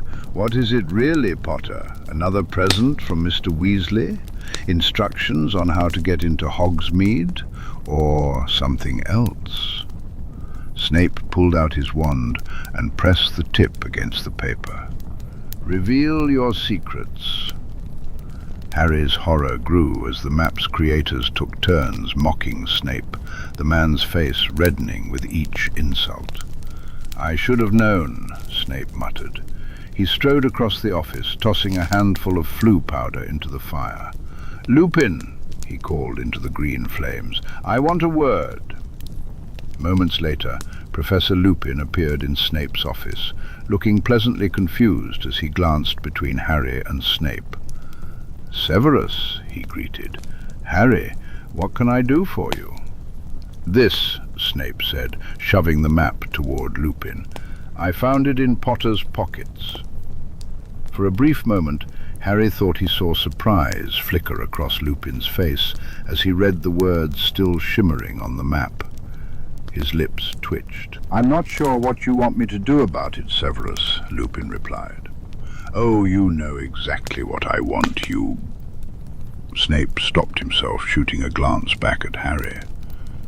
"It's clearly some sort of dark magic.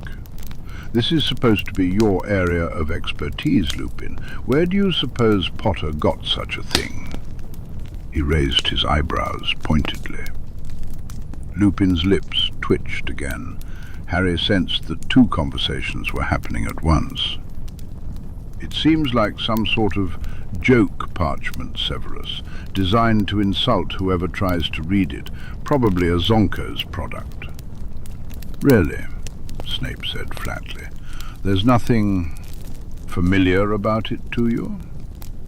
"Should there be?" Lupin asked, seeming completely unfazed by Snape's fury. Was Snape suggesting that Lupin had given Harry the map?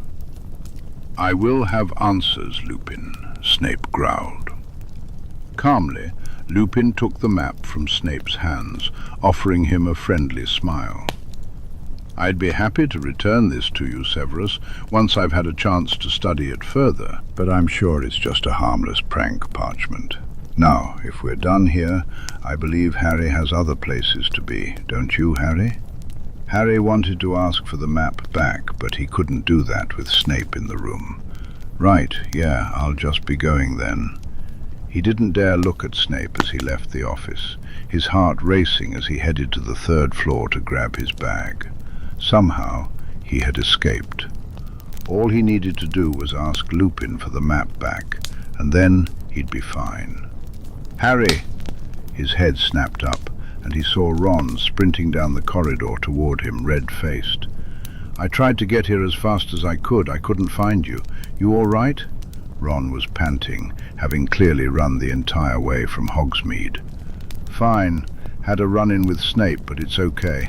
I'll tell you later," Harry replied, not wanting to linger too long in the corridor. He walked with Ron back toward Gryffindor Tower, his thoughts still lingering in Snape's office. The Slytherin clearly expected Lupin to recognize the map, but why? As soon as the door shut behind Harry, Severus turned to Remus. "We both know what that is," he said bluntly. "I'm astounded that you gave it to Potter under these circumstances." "I didn't give it to him," Remus insisted, pulling the map back out of his pocket and staring at it. "I had no idea Harry even had it. I didn't even know it still existed. Peter had it confiscated by Filch a month before we graduated." The familiar handwriting on the map brought a soft ache to his heart. "I'm sorry about the nose comment," he added. "Cheekily," Remus began, "it was fifth year, after, you know." He paused, recalling the fight he thought would break them apart, until a year later when Sirius nearly ruined everything. Severus's expression flickered for a moment before he replied dryly, "Then it seems rather tame, considering." "Swear you didn't give it to Potter?" Severus pressed. "On my life, Severus," Remus vowed. "I have no idea how he managed to get a hold of it. Foolish boy. If he'd left this lying around." He swallowed hard, knowing the implications. If the map got back into Sirius's hands, it would be disastrous. "Potter has never been particularly good at using his brain," Severus shot back, his tone sharp. Remus gave him a reproachful look. "He's 13, Severus. How much did you use your brain back then?" He shook his head, running a hand through his hair. "I suppose he was in Hogsmeade then?" "Somehow. Malfoy said it was just his floating head. I remember several similar incidents from our school years." Severus's gaze was pointed, and Remus chuckled. "James's cloak. I didn't know he had that either." He thought for a moment. That must have been Dumbledore's doing. James let him borrow it for an order thing before he... Severus scoffed. "Of course. The headmaster does love to encourage Potter to get himself into trouble." With a sigh, Severus reached for the hidden bottle of whiskey on the top shelf. Remus felt a warmth in his stomach as Severus summoned 2 glasses. "I take it Potter has no idea about the origin of the map?" Severus asked. "If he does, he hasn't asked me about it." Remus accepted the whiskey with a grateful nod. "I'm going to have to tell him if he asks. He'll need a good reason why I'm not giving it back." He settled into his usual spot on the edge of the desk, setting his glass down and stroking a fond hand over the map. "Why didn't you open it in front of him? I can't see." "You're passing up a chance to terrorize the poor boy," Severus said, his pale cheeks flushing slightly. "Despite many attempts, I never learned the password," he added. Remus let out a laugh. "Really? I always assumed you must have overheard us at some point. You always spoke about it like you knew exactly how it worked." He pulled his wand from his pocket and touched the tip to the parchment. Meeting Severus's gaze, he declared, "I solemnly swear that I am up to no good." Watching the ink flow across the map hit him like a punch to the gut, and he had to close his eyes for a moment, overwhelmed by a fresh wave of grief. A cool touch brushed the back of his hand, grounding him in the present.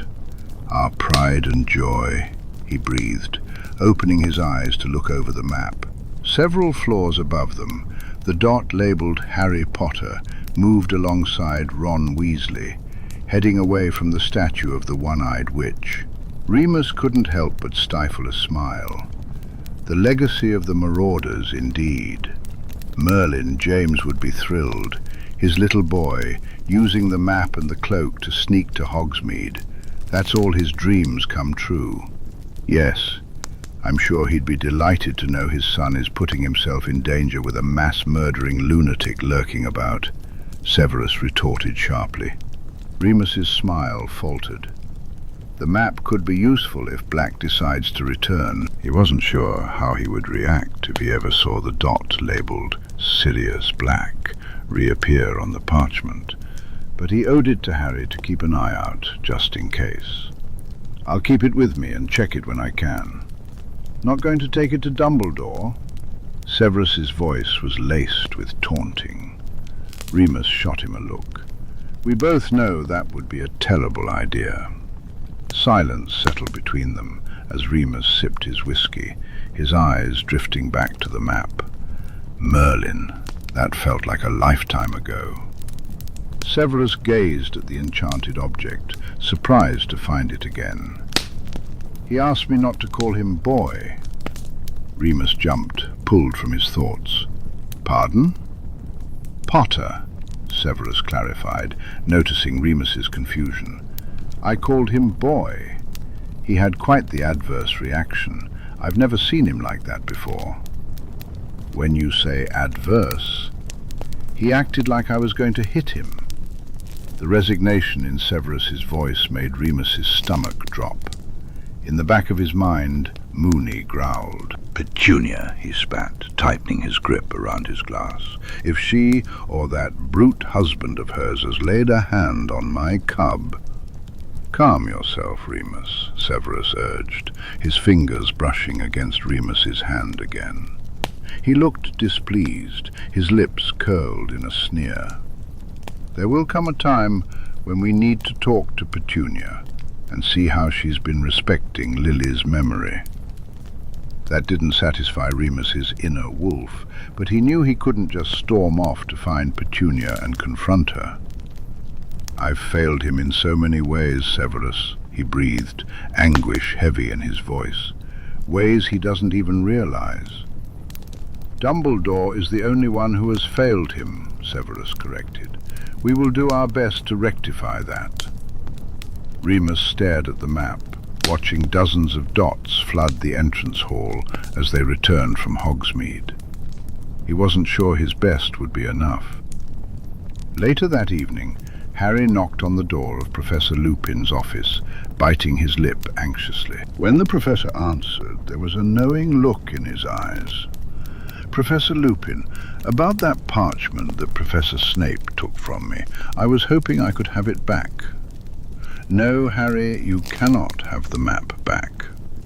"Yes, I know it's a map," Lupin added, seeing Harry's jaw drop. "I'm incredibly disappointed in you, Harry," Lupin said, his voice steady but filled with disappointment. "Not only did you sneak into Hogsmeade unsupervised, where anything could have happened to you, but you've had this map for Merlin knows how long, with Sirius Black on the loose, and you never turned it in." The look Lupin gave him made Harry feel about 3 inches tall. "I'm sorry, sir. I didn't think it was that important." "Not that important?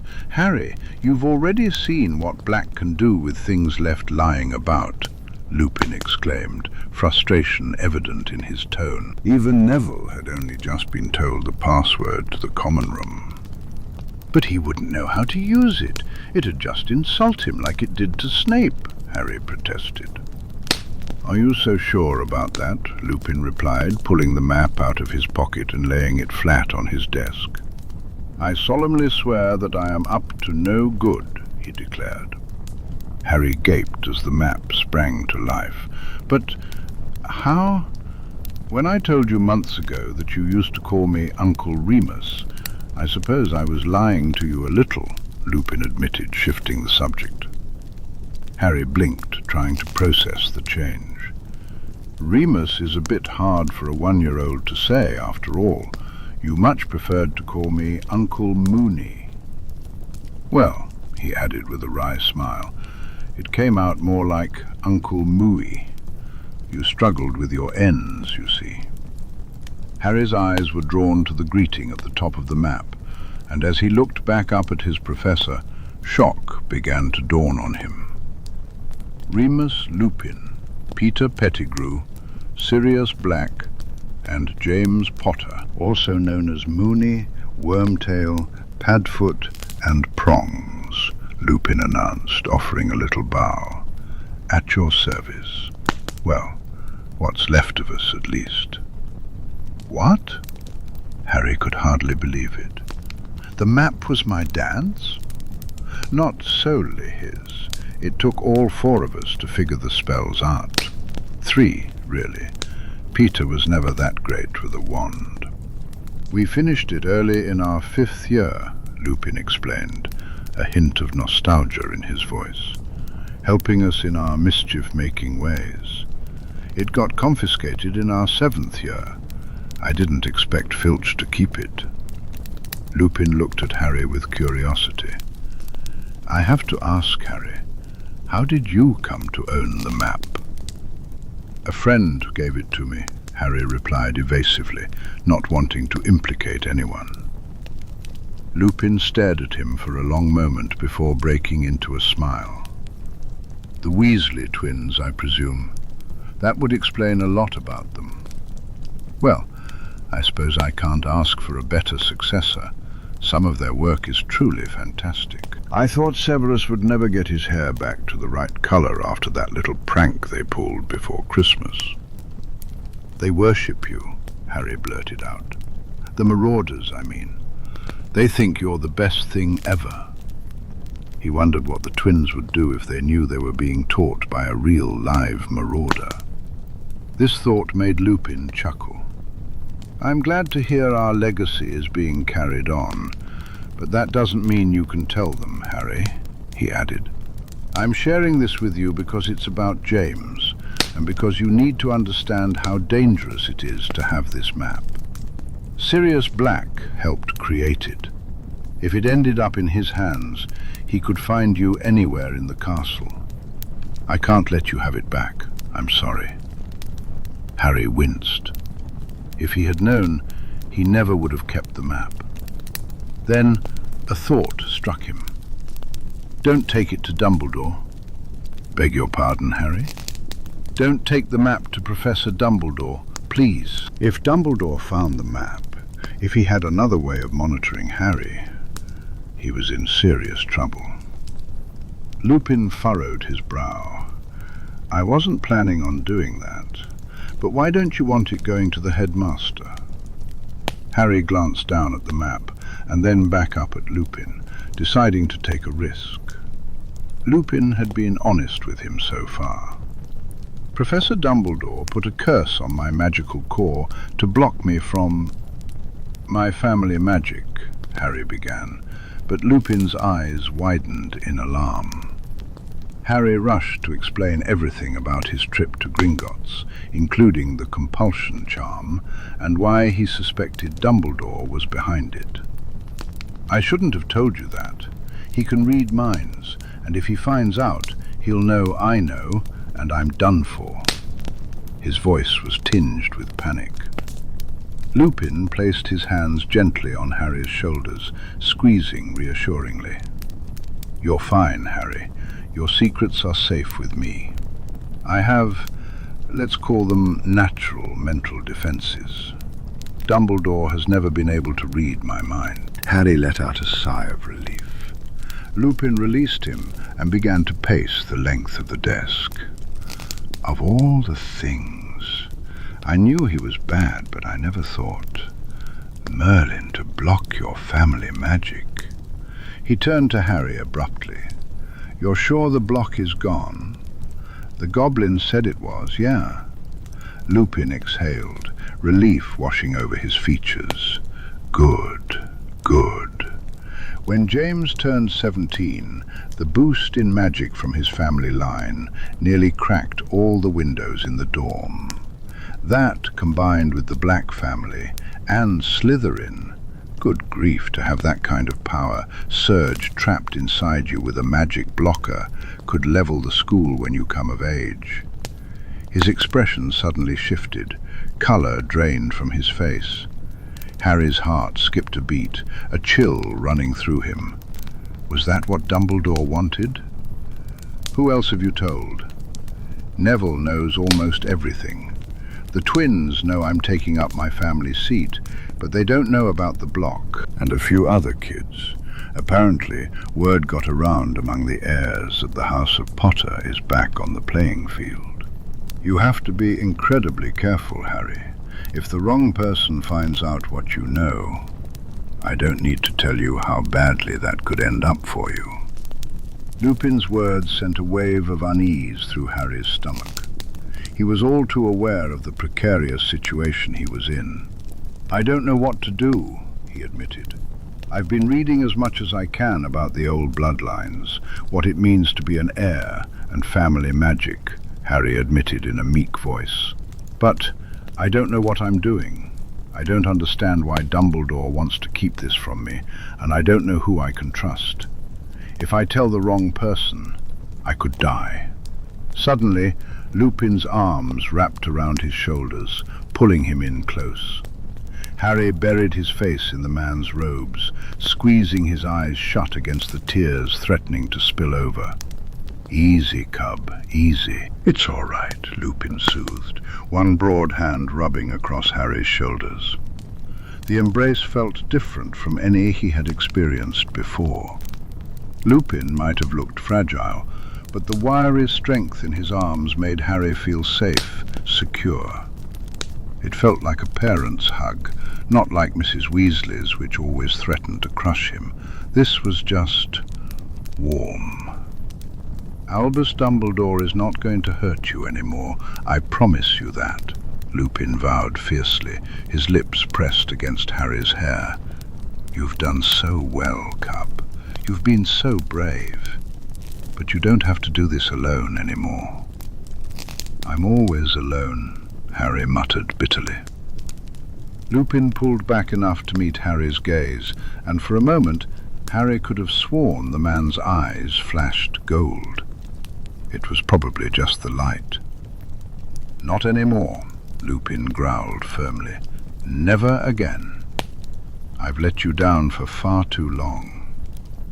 Reluctantly they broke the embrace, though Lupin still tried to smooth Harry's hair down, not quite succeeding. That's a lost cause, he said ruefully, making Harry snort. Just like James's. Stepping back, Harry took a breath. I'm sorry I didn't tell anyone about the map. I'll forgive you, Lupin replied. But just know that in the future, you can come to me. Talk to me about anything, okay? Lupin said, his brown eyes serious. Absolutely anything. You can trust me, Harry." He glanced down at the map. "You should go. Your friend Hermione is on her way up here, probably looking for you." "Right, yeah." Harry remembered telling Hermione what had happened. She seemed to think he deserved getting the map confiscated. Ron, on the other hand, was less pleased about it. "I'll see you later then. Thanks. Have a good evening, Harry." As Harry left the office, he stuffed his hands in his pockets, his emotions a tangled mess that he could barely process. At least one person, one adult, knew the truth now. One person was on his side. He bumped into Hermione in the corridor, expecting her to scold him again about the map. Instead, he found her with tears in her eyes and her hands trembling. "Hermione, what's wrong?" Had Ron said something awful to her? Without a word, she handed him a crumpled piece of parchment, and Harry's heart sank. Buckbeak lost his trial. "They can't do this," he murmured, taking her arm to lead her back to Gryffindor Tower. "Buckbeak isn't dangerous." "Malfoy's dad thinks he is, and he's got the whole committee in his pocket," she retorted, wiping at her eyes. When they entered the common room, Ron was there, initially scowling before he noticed Hermione's tears. "Don't tell me she told on you, mate," he hissed, glaring at Hermione. Her lip quivered, and she bit back a sob. "I did no such thing. I just thought you might like to know. Hagrid lost the case. They're going to execute Buckbeak." Ron's face drained of colour, his freckles standing out starkly against his pale skin. "What?" Harry passed him the letter. "But that's not fair. Buckbeak did nothing wrong. It was all Malfoy." "We know that," Hermione said, her voice trembling, "but the committee doesn't care. There's always an appeal, but I can't see how it will help. Nothing will have changed." "Yeah, it will," Ron said fiercely. "You won't have to do all the work alone this time. I'll help." "Oh, Ron," Hermione exclaimed as she flung herself into his arms, sobbing on his shoulder. Ron shot Harry an alarmed look while awkwardly patting her on the top of the head. Through her tears, she managed to stutter out an apology for Scabbers. Ron shook his head, clearly out of his comfort zone. "He was old, you know, and a bit useless. It's all right." He continued to pat Hermione's head until she finally pulled away. Their eyes met, and she offered him a tentative smile, which he returned. Another small sob escaped her lips. Harry could only hope they were finally done fighting. They had more important things on their minds now. As a cold and dreary February gave way to a slightly less cold and dreary March, Harry felt almost as busy as Hermione. His curly-haired friend was drowning under her workload, always buried in some task and looking increasingly frantic while doing it. But Harry had his classes and an absurd number of Quidditch practices. They were so close to the cup they could taste it, and Wood wanted them at their best. On top of that, he had his Patronus lessons, private study sessions, and secret late-night meetings with Draco. He barely had time to sleep. And knowing that Sirius Black could get all the way up to his dorm made even his rare moments of rest difficult. True to their word, he and Draco had resumed their public antagonism. It was actually sort of fun, now that Harry realized it was just a game. It certainly made Ron happier, having the old Harry back.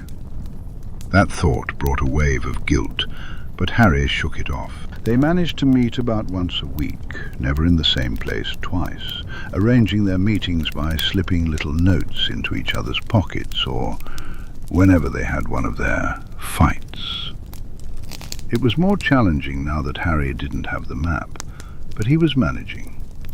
Tonight, They were in one of the old Charms classrooms on the 4th floor, with chairs pulled up to the desk, as Draco taught Harry a wizarding card game called Warlock's Bluff. The rules were somewhat complicated, but Harry was starting to grasp them. He'd actually won the last round, which surprised Draco. "It's better with 4 players," Draco said, casting a spell to shuffle the deck for the next round. "By better you mean harder," Harry replied, smirking back. Draco's eyes flashed with a challenge. "Struggling to keep up, Harry?" He dealt again, and Harry picked up his cards, keeping his expression neutral. Not a bad hand. He could win this one. "So what does being a good pureblood have to do with playing cards?" Harry asked. "You can learn a lot about a person by playing bluff with them," Draco explained, making his move. "Often, business meetings will include a game or two to keep the conversation flowing. It shows logic, strategy, and how much risk a person is willing to take. It's a bit like chess, but quicker. Of course, even games had an ulterior motive with purebloods." Harry pointed this out, and Draco scoffed. "Not every game has an ulterior motive. Sometimes we play for fun. Just don't ever play against Daphne, especially not for money. She'll rob you blind with a smile on her face. The girl is a menace." "When would I ever play cards with Daphne Greengrass?" Harry asked, bewildered. "You never know," Draco shrugged. "The future holds many opportunities. There may come a time when we don't have to wear so many masks." That was one thing Harry was learning from spending more time with Draco. Almost everyone in Slytherin, and many in other houses, was playing a part to some degree. Draco wouldn't say why it was so important, but he'd made it clear that nobody could be taken at face value. It sounded exhausting to Harry. Outside in the hallway, they heard a door slam shut, and both boys froze. "It's getting late," Draco finally said, flicking his wand to neatly send all the cards back into their box. "We should go." They tried to avoid staying out too long past curfew, knowing they needed sleep and that Sirius Black could be roaming the castle at any moment. Harry recognized he was being foolish, but he couldn't help it. He enjoyed spending time with Draco. The blonde boy had a knack for humor, even when he was being scathing, and sometimes, especially then. As they played, Harry found himself questioning whether he had made the right choice when he begged the Sorting Hat not to place him in Slytherin. "I'll see you later," Draco said, leaving the room first, as he always did. Harry waited several minutes before he swung his invisibility cloak over his shoulders. Just as he was about to leave, the door swung open again, and he froze, staring guiltily into the honey-coloured eyes of Professor Lupin. "Harry," the professor greeted neutrally, taking in the scene before him. "Did I just see Draco Malfoy leave this room a moment ago?" "Maybe," Harry replied hesitantly. "You don't look like you've been fighting," Lupin noted, and Harry shook his head. "We weren't fighting. We were, playing Warlock's Bluff." "A card game," Lupin said flatly, "with Draco Malfoy." "We're maybe, kinda, friends now," Harry said, his voice rising an octave as he shrugged helplessly, bracing himself for the lecture about not trusting Slytherins and being more careful after dark. "Merlin," Lupin muttered under his breath, glancing skyward in exasperation. "History repeats itself indeed." He cleared his throat and looked back at Harry. 15 points from Gryffindor for being out after curfew." "What? Aren't you going to take points from Slytherin? Draco was out too." "Draco had the good sense not to get caught," Lupin retorted. "Also, he doesn't have a murderer looking for him. You're playing a dangerous game here, Harry." Professor Lupin's gaze shifted to the fabric bunched in Harry's hands, and a smirk crept across his face. "Ah, of course. How long have you had James's cloak?" Harry glanced down at the invisibility cloak before meeting his professor's eyes. "You know what this is?" Lupin laughed. "Know what it is? Harry, I spent half my school career hiding under that thing," he replied, with a hint of nostalgia. "That cloak got the four of us out of many a sticky situation. It's reassuring to know you have it, but that doesn't mean it's okay for you to be out after dark. Let me walk you back to your common room. Put the cloak on." With a sigh, Harry chose not to argue. He swung the cloak over his shoulders and noticed how amused Lupin looked as he disappeared from view. "You're not entirely Lily's boy, then," the professor remarked, leading the way out of the classroom. "Plenty of James in you yet. Not sure if that's a good thing." It was the first time someone had told Harry he resembled his mother more than his father, and it sparked a warm, fluttery feeling in his chest. He smiled, obediently following Lupin all the way back to the fat lady. "Good night," Harry said, bidding the professor farewell before murmuring the password. One person in his life knew about his friendship with Draco and hadn't condemned him for it. That night, Harry slept better than he had in weeks. Chapter 8. And Jones whacks a banger of a bludger right at Mayweather, nearly takes his head off. Mayweather drops the quaffle, and Greengrass has it. The Harpies are back in possession. Harry smiled faintly, his attention drifting between the quiet commentary of the Quidditch match on his wizarding wireless and the notes in his lap. He was up in the dormitory, the curtains around his bed drawn and warded for privacy.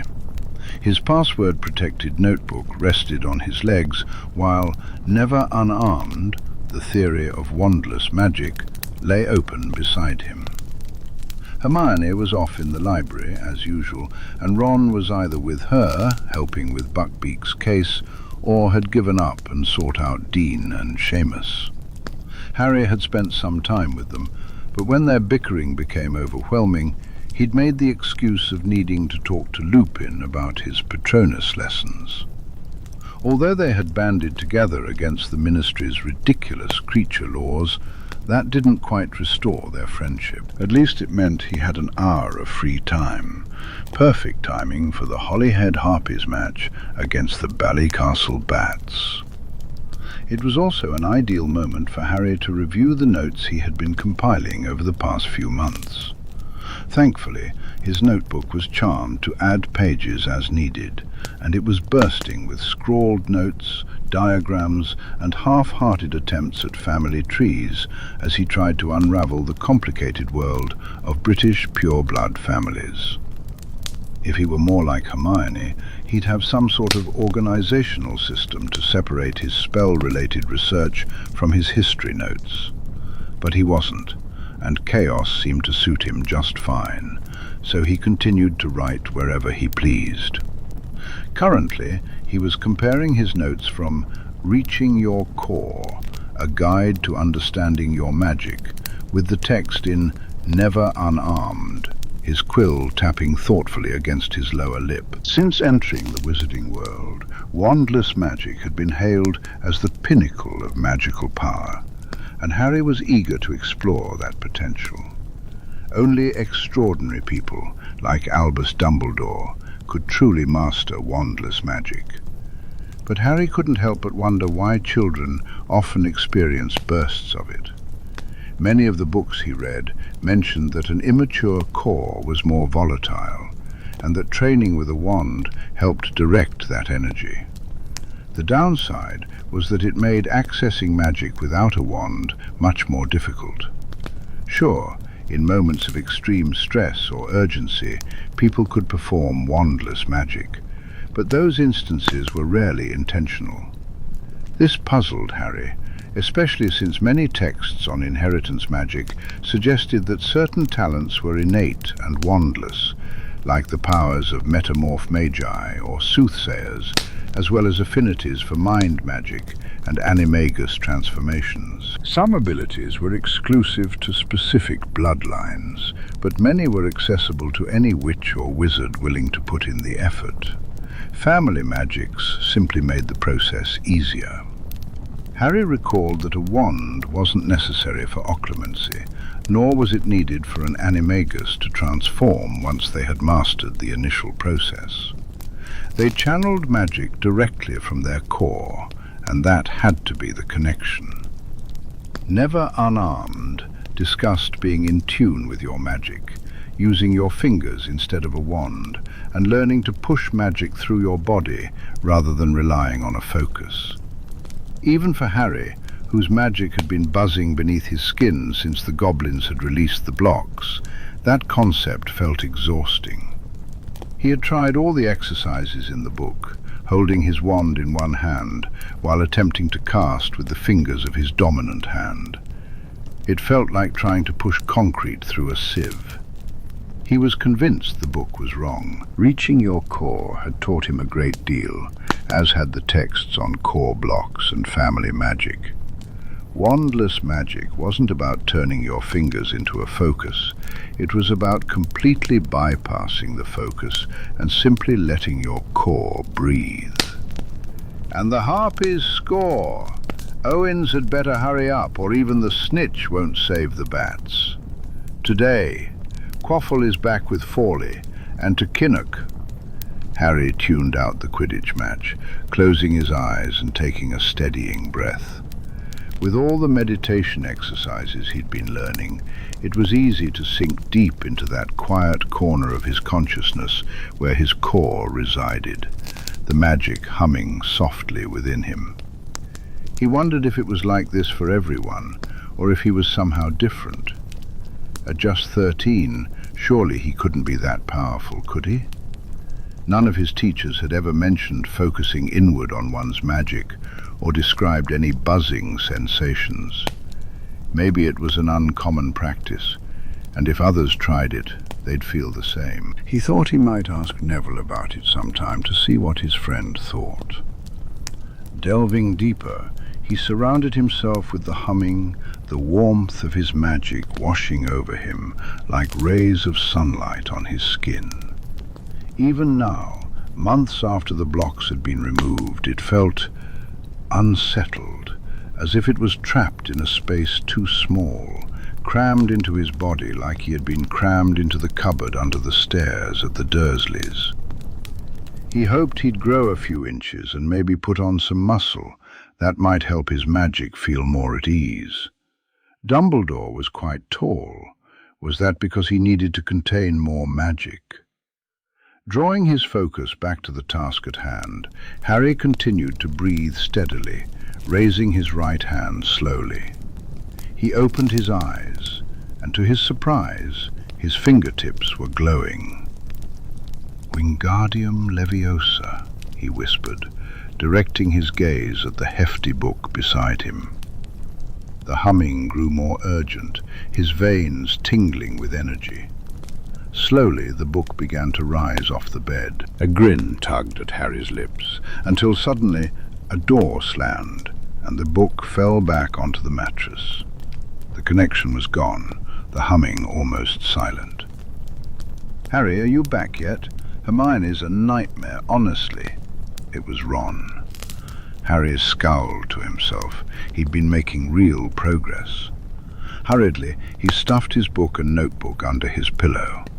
Harry lowered the wards around his bed and pulled back the drapes, offering Ron a smile he hoped looked genuine.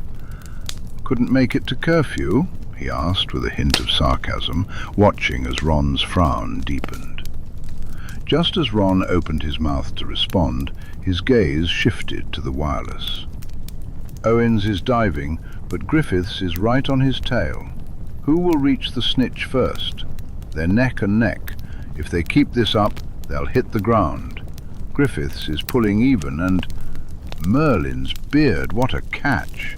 In an incredible display of speed, Griffiths has caught the snitch. The Harpies remain undefeated for another day." "Since when do you have a wireless?" Ron asked, his expression unreadable. Harry turned the volume down, shrugging. "I bought it over the summer while I was stuck in Diagon. I had no idea there was so much wizarding radio out there. The Weasleys had a wireless, but it only seemed to come on when Mrs. Weasley wanted to listen to Celestina Warbeck. Those portable ones are pricey. Charlie bought one in his 6th year, but he took it with him to Romania." Suddenly Ron's expression made sense. It was discomfort at Harry's wealth. In the past this might have bothered Harry. He might have offered to give his wireless to Ron and planned to buy himself a new one later. Back when he had been under Dumbledore's spells, desperate for friends by any means necessary. But things had changed. He could sympathize with Ron. Harry hadn't always had 2 pennies to rub together, but he wasn't about to let Ron make him feel guilty for inheriting money, especially when it came at the cost of his parents' lives. Reaching out, he turned off the wireless and gave Ron a half-smile. "Well, the Callans match is next week. Want to listen to it with me?" Ron grinned, though a hint of shadow lingered in his eyes. Harry chose to ignore it. Harry found it increasingly difficult to keep up with Ron's mood swings this year, and he decided it wasn't worth the effort. As Ron grumbled about the work Hermione had forced him to do in the library, Harry's mind wandered back to the faint tingle still coursing through his veins. He had performed wandless magic, intentional, focused, wandless magic. Just how much more could he accomplish with a bit of practice? With security heightened in the castle following Black's second break-in, the trio could no longer visit Hagrid in the evenings. Their only chance to talk to him now was during Care of Magical Creatures class. Days passed, and Hagrid still seemed to be in shock. "There's always the appeal," Ron said, noticing Hagrid's eyes glistening with unshed tears as they walked back to the castle. "Don't give up hope yet, Hagrid. We'll figure something out." They bid farewell to Hagrid at the castle doors, where the large man blew his nose loudly, thanking them again for their offer to help. It was evident he was bracing for the worst. "You'd think he could pull it together." The voice made Harry's heart sink. Just inside the doors, Draco stood with Crabbe and Goyle, watching Hagrid leave. The 2 hulking boys were snickering. "It's not like it's his bloody dog or anything, it's just a beast," Draco sneered. But behind that false bravado, Harry could see a flicker of regret in Draco's eyes, as if he felt powerless against Lucius Malfoy's crusade. "How dare you!" Hermione shouted, striding across the entrance hall toward Draco. His grey eyes widened in alarm at her fierce approach, and Harry rushed to catch up with her. "You foul, evil little smack!" Harry wasn't quick enough to intervene. Before he could react, Hermione had pulled back her fist and punched Draco square in the jaw, sending him stumbling back into Goyle, blinking in confusion. "Don't talk about Hagrid like that." With that, she turned on her heel and walked away. "Come on, boys, we'll be late for charms." Harry glanced back at Draco, who looked utterly stunned, and hurried after Hermione, with Ron close behind. "Hermione!" Ron exclaimed. "You just punched Malfoy." "He deserved it," she declared firmly. "Harry, make sure you beat them at Quidditch, won't you? I couldn't stand to see him win." Yeah, Hermione," Harry replied after a moment. He shared a look with Ron, both of them thinking, did that really just happen?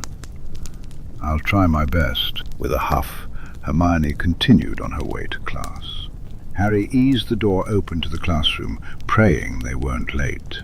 Professor Flitwick smiled up at them.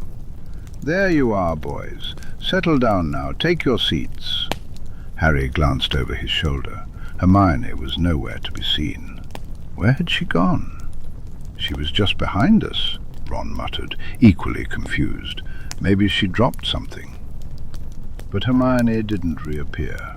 She was absent for the entire class. Harry frowned. What was going on with her? As he watched her storm out of the divination classroom, he thought, clearly Hermione is on a roll. When class finished, he turned to Ron. She's having a bit of a day, isn't she? Ron remarked, wide-eyed. Blimey. Hermione wasn't at dinner, but the hall buzzed with the story of her talking back to Professor Trelawney. Luckily, Draco hadn't mentioned her punching him, although a noticeable bruise was forming on his pale cheekbone. Harry winced. Would Draco be angry with him for it? They weren't supposed to meet for another few days, so he'd have to wait to ask if he was okay. I'm going to take some food up to Hermione, Ron said after finishing his impressive meal. He wrapped some roast beef and potatoes in a napkin, grabbing another to fill with parsnips. You coming? Can't. I have a Patronus lesson with Lupin, Harry replied apologetically. He felt confident with the spell now. While it hadn't taken shape yet, he could create a solid shield against his boggart Dementor. Oh, right. Well, have fun, Ron said, grabbing as much food as he could in his large hands before they parted ways. Harry made his way up the familiar path to Lupin's office, dragging his feet a little. He felt awkward about seeing the man again after his emotional breakdown. Once they had put the boggart away for the evening and settled into their usual chairs with tea, Lupin remarked, I hear Miss Granger had quite the eventful afternoon. Harry winced. You heard about divination, then? Lupin nodded. I can't blame her, really. She's juggling about 50 subjects at once, and divination's a bit... Harry trailed off, not wanting to insult one professor in front of another. I wish I could drop it too. Is there any way to switch elective subjects if you realize you don't like them? He asked. Truthfully, he'd love to drop care of magical creatures as well, but he couldn't bring himself to do that to Hagrid. I'm afraid not, at least not this late in the year. You'll have to stick it out until you're owls, Lupin said, sounding genuinely apologetic. Harry sighed. I figured as much.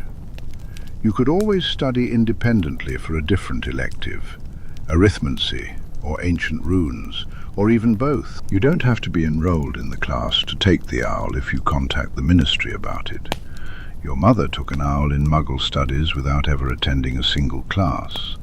She said it was an easy O, Lupin informed him, a smile tugging at his lips.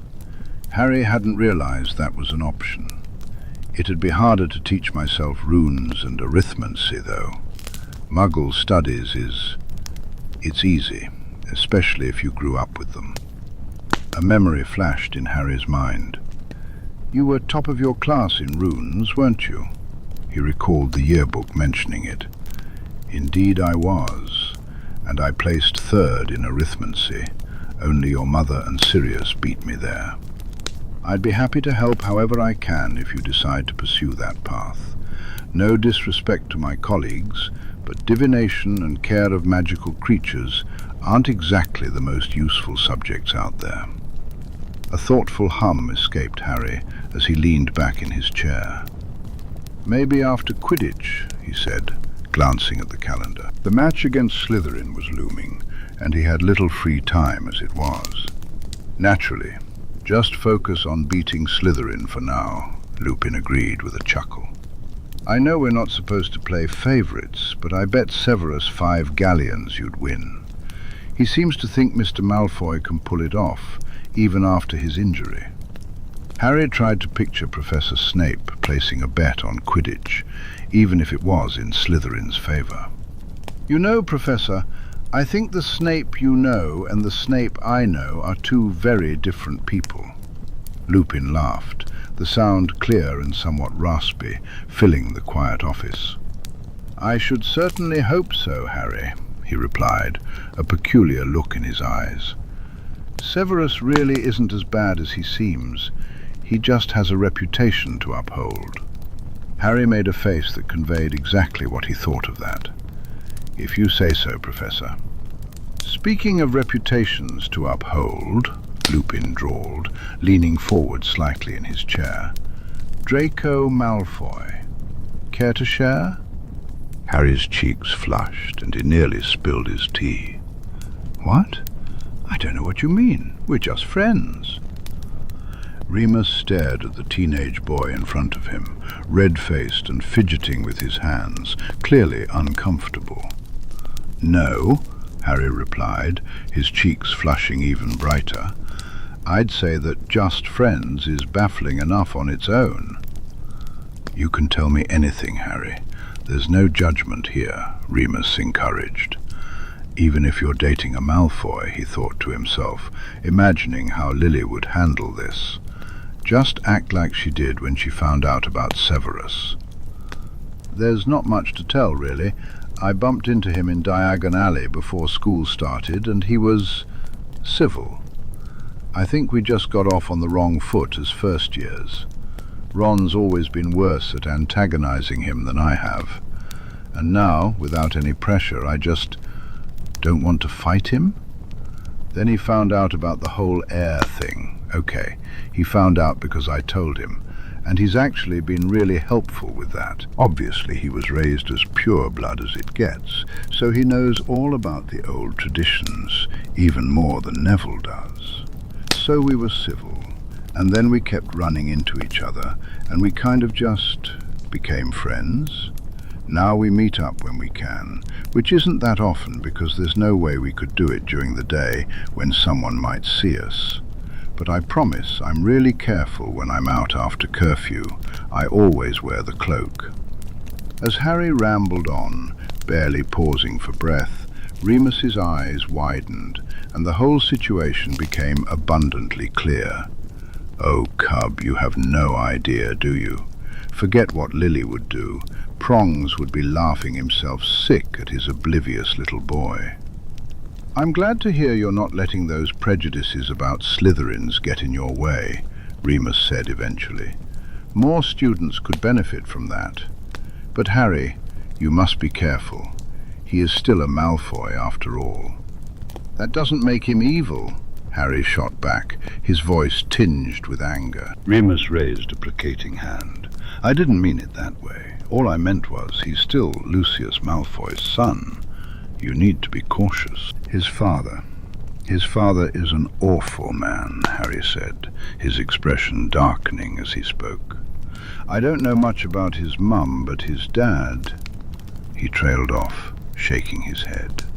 Remus couldn't help but wonder what horrors Lucius Malfoy had inflicted on his poor son. "Narcissa was never as cruel as Lucius," Remus replied. "She was a Slytherin, certainly no light witch, but she was never needlessly cruel. She always valued family. All the Blacks did, despite their many faults. Blood held significant importance in the noble and most ancient House of Black." "Draco really loves his mum," Harry agreed, "but I think he's scared of his dad. I think she is too." Remus felt a pang of sadness at the thought. Harry was far too young to carry such shadows in his eyes, but so were many children at the school. They belonged to a generation that only knew the aftermath of war. What they had wasn't truly peace, not yet. "I think your friendship with him is a good thing," he encouraged gently. It was clear that Harry was in deeper than even he realized. "I'm not saying you shouldn't be friends with him, just be cautious. There are people out there who would be happy to hurt Mr. Malfoy as a means to an end." The headmaster was certainly one of them. "I won't let that happen," Harry declared stubbornly, his jaw set in a way that reminded Remus of Lily Evans. "Tell me about him," Remus urged.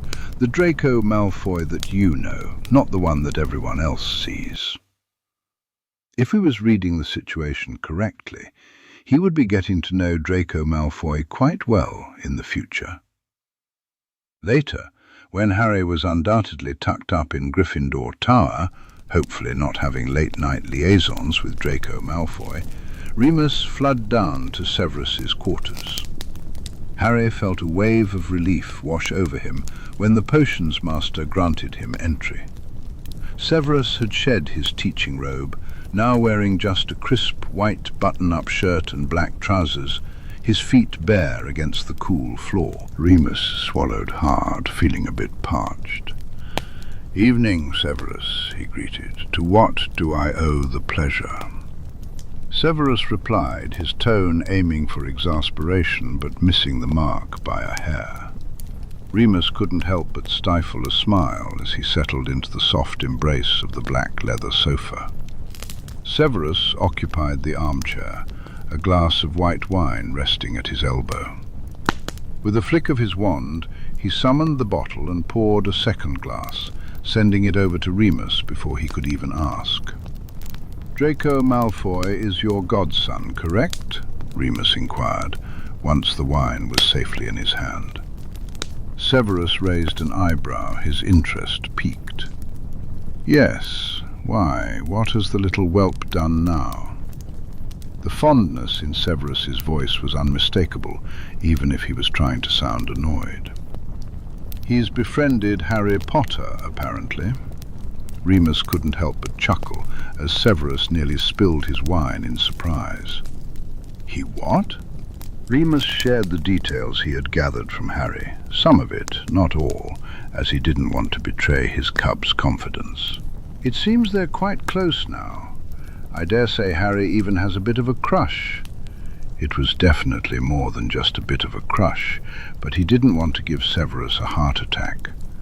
The dark-haired man stared at him for several long moments before shutting his eyes and pinching the bridge of his nose. "Merlin, help me," he muttered. "The children of today have no sense, do they? Meeting in secret in Albus Dumbledore's castle. Sweet Salazar." Remus smirked, shaking his head. "I don't recall us having much more sense when we were 13, Severus." Severus's ears flushed a deep red at the reminder. "I told Harry to be careful. He understands Lucius is not to be reckoned with." That brought Remus to the point he had been considering since he arrived. Harry stepped out of his office. "You know them far better than I do, Severus. Do you think Narcissa could be turned?" A heavy silence hung in the air as Remus waited patiently for Severus's response. "Narcissa will do whatever keeps her son safe," Severus finally said. "She'd lay down her life for him in a heartbeat."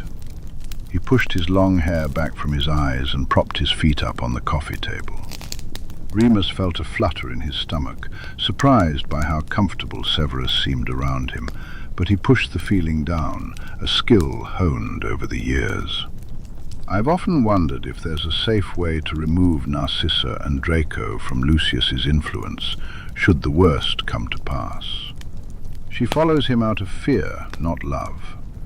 Time and again, I've tried to convince her to have a contingency plan, but she won't listen. She's terrified that Lucius will find out and punish her for it." "And if her son chose to fight by Harry Potter's side?" Remus asked, pondering whether Draco would ever be brave enough to do so. People had done far crazier things for love. "Then she would be wherever she needed to be to protect him from the fallout," Severus replied. "With any luck, that scenario is still a long way off, but that Potter foolhardiness might be just what's needed to push Narcissa's hand. She will follow Draco wherever he goes, and if that means turning to Potter, she'll never come to Dumbledore, though. That's the only flaw in our plan." "Harry won't go to Dumbledore either," Remus revealed, a wave of sickness washing over him at the thought of what the headmaster had done to his cub. If the goblins hadn't scanned him, Severus raised an inquisitive brow, but Remus shook his head. "His secrets aren't mine to share, but it's safe to say Harry trusts the headmaster about as much as we do these days, perhaps even less." "Interesting." The words slipped from Severus's lips in a barely audible murmur, his low voice sending a shiver down Remus's spine in a way he hadn't expected. Their hope from ever couldn't turn off, even after all these years. "There's no point in planning too far ahead now. The things we fear may never come to pass, or at least not for a while," Harry said. "We should be so lucky," Remus replied, draining his wine glass. He was tempted to refill it, but he knew that would be a foolish move. Between the warmth of the fire and the buzz of the wine, he felt too comfortable already. It wouldn't do to push too hard and lose all the precious ground he'd gained. "These brats will be the death of me, Remus," Severus declared quietly, his words hanging ominously in the firelit room. "On the contrary, Severus," Remus replied, thinking of the sparkle in Harry's green eyes when he spoke of his budding friendship with Draco Malfoy. "I believe they might be the saving grace for all of us if we play our cards right." Harry was young and foolish and naive in so many ways, but not as much as he could have been at his age. Despite everything he'd been through, there was so much hope in that young heart of his. That kind of hope might just be enough to get them through. Things were tense in Gryffindor Tower the night before the match against Slytherin. Even Hermione claimed to be too nervous to study. Half an hour before curfew, Harry got to his feet. "I'm going for a walk," he said quietly. Hermione shot him a worried look. "Harry, it's late." "I'll wear the cloak," he promised. I can't stay here. I need some air if I'm going to get to sleep." She didn't look pleased, but kept any further protests to herself.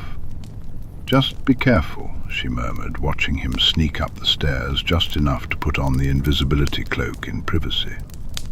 He only had to wait a few minutes for the portrait hole to open as a couple of seventh years came through, and then he slipped out into the corridor. He had told Hermione he just needed air, but the truth was he had somewhere to go. His heart raced in his chest, loud enough that he felt certain anyone nearby could hear it. Yet the few people he passed were too focused on getting to their rooms before curfew to notice him. Eventually, Harry slipped into an empty transfiguration classroom, removed his cloak, and stuffed it into his bag. He waited. The door creaked open just wide enough for a blonde head to duck through, closing quickly behind him. "I can't believe we're doing this," Draco muttered. "Going to curse me before the match?" Harry chuckled softly, feeling a wave of relief wash over him. Draco had actually come. He hadn't been sure if he would. "I don't need to curse you to win," Draco teased as he sank into a chair across from Harry. He pulled out a deck of cards from his pocket and began shuffling. "Just because you've got that fancy firebolt doesn't mean you'll win," Draco shot back, dealing the cards. "I could beat you on a clean sweep, Malfoy." Harry stuck his tongue out playfully, and Draco responded with a look of mock disgust. "Are all Gryffindors this childish?" Harry laughed as he played his first card. For all of Draco's promises to teach him about pure-blood culture, their time together usually turned into card games and conversation. They talked about Quidditch, school, and their dreams for the future. Harry found himself sharing things he hadn't told Ron and Hermione. Draco never judged him, even when Harry let slip something selfish or a little cruel. It was nice to relax and not have to guard his words so carefully. "So what do healers do anyway?" Harry asked, recalling their previous conversation. Everyone expected him to become a potions master, but he had dreams of being a healer when he grew up. "They heal people, Potter," Draco replied, rolling his eyes. Harry shot him a playful reprimand. "I figured that out. I just meant Muggles have loads of different types of doctors who specialize in different things. So, like, one doctor would just be for kids, or just a brain doctor, or a stomach doctor, or whatever. They have GPs, general practitioners, who help diagnose when people need to see a specialist. But mostly, it's all split up. Surely a healer can't heal everything." "For the most part, yes," Draco replied. "They have their strengths. St. Mungo's is divided into different wards: spell damage, illness, physical injury, all that. but a good healer should be able to handle just about anything that comes their way. What kind of healer would you want to be? Harry asked, genuinely curious. Draco swore as he glanced at the card Harry played, then looked down at his own hand. He bit his lip, deep in thought about his next move, and Harry couldn't help but notice the way his skin reddened. With a flick of his wrist, Draco played his card, snapping Harry out of his daze. "As long as I'm good at it, I don't really care," Draco replied dismissively. "I'd probably specialize in spell damage. Counter curses are always fascinating to me, and I bet there'd be plenty of challenging cases. I wouldn't want to end up delivering babies all day or something." Harry made a face. He couldn't picture Draco in that role, even if he wasn't entirely sure how it all worked. "Well, at least you'll get plenty of practice when we're older," he said. "I'm in the hospital wing all the time. I think Madame Pomfrey is considering giving me my own personal bed." With a snort, Draco played the card that won him the round, triumph gleaming in his silver eyes. "It'll be a while before I know the spells to put your sorry arse back together again.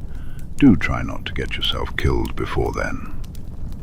"All right, I'll wait," Harry agreed, glancing at his watch. It was getting late, and tomorrow promised to be a big day. "We should head to bed. I want to be at the top of my game on the pitch tomorrow." "Damn right you do, if you've got any chance of beating me," Draco said, gathering the cards. Harry watched as Draco waved his wand, conjuring a box with a flick of his wrist. Just before he left, he paused and glanced back at Harry. A stray lock of blonde hair fell over his eyes, and Harry felt an unexpected urge to push it aside. "Just be careful tomorrow, Harry. The Slytherins really want to win this," Draco said, his tone serious. Harry, who had been fending off low-level attacks from Slytherins for the past 2 weeks, gave Draco a deadpan look. "You know, I'd figured that out." Hurt flashed in Draco's eyes, and Harry softened his expression. "I know. I'll be careful. I'm used to having snakes out for my blood," he added dryly. "No hard feelings, whatever happens, yeah?" He extended his hand, and Draco shook it firmly. "No hard feelings when my team crushes yours to dust," Draco replied with a grin, yelping as Harry playfully jabbed him in the side. "You're a barbarian, Potter," Draco exclaimed. "That's what I've got you for, to keep me civilized," Harry teased back. Draco huffed, scowling one last time before disappearing from the classroom. After a few moments, Harry threw his cloak over his shoulders and made the short trek back to Gryffindor Tower. The light from the half-moon streamed through the large windows, guiding his way. Out of the corner of his eye, he caught a flash of movement and froze. Down in the grass, skirting the edge of the forbidden forest, was an animal. Harry's heart leapt into his throat. Please, not the Grim, not now, not tonight. But this creature was much too small for that. He stepped closer to the window, squinting for a better look. The moonlight illuminated dark ginger fur. Crookshanks. Relief flooded through Harry, and he made to turn away, only to realize Crookshanks wasn't alone. A huge, shaggy black dog trotted across the lawn, approaching Crookshanks. It pressed its nose briefly against the cat's, then turned back toward the forest, with Crookshanks following closely behind. Harry watched until the pair disappeared from view. What on earth did that mean? Could it really be an omen of death, especially if Crookshanks could see it too? Maybe it was just an ordinary dog after all. Or perhaps Crookshanks had the ability to sense death omens, and this Quidditch match was about to be Harry's last. He tore his gaze away from the window, wiping his clammy hands on his trousers. It was probably nothing. Cats couldn't see Grim, even ones as clever as Crookshanks. There were all sorts of creatures lurking in the forest. Why couldn't there be a dog as well?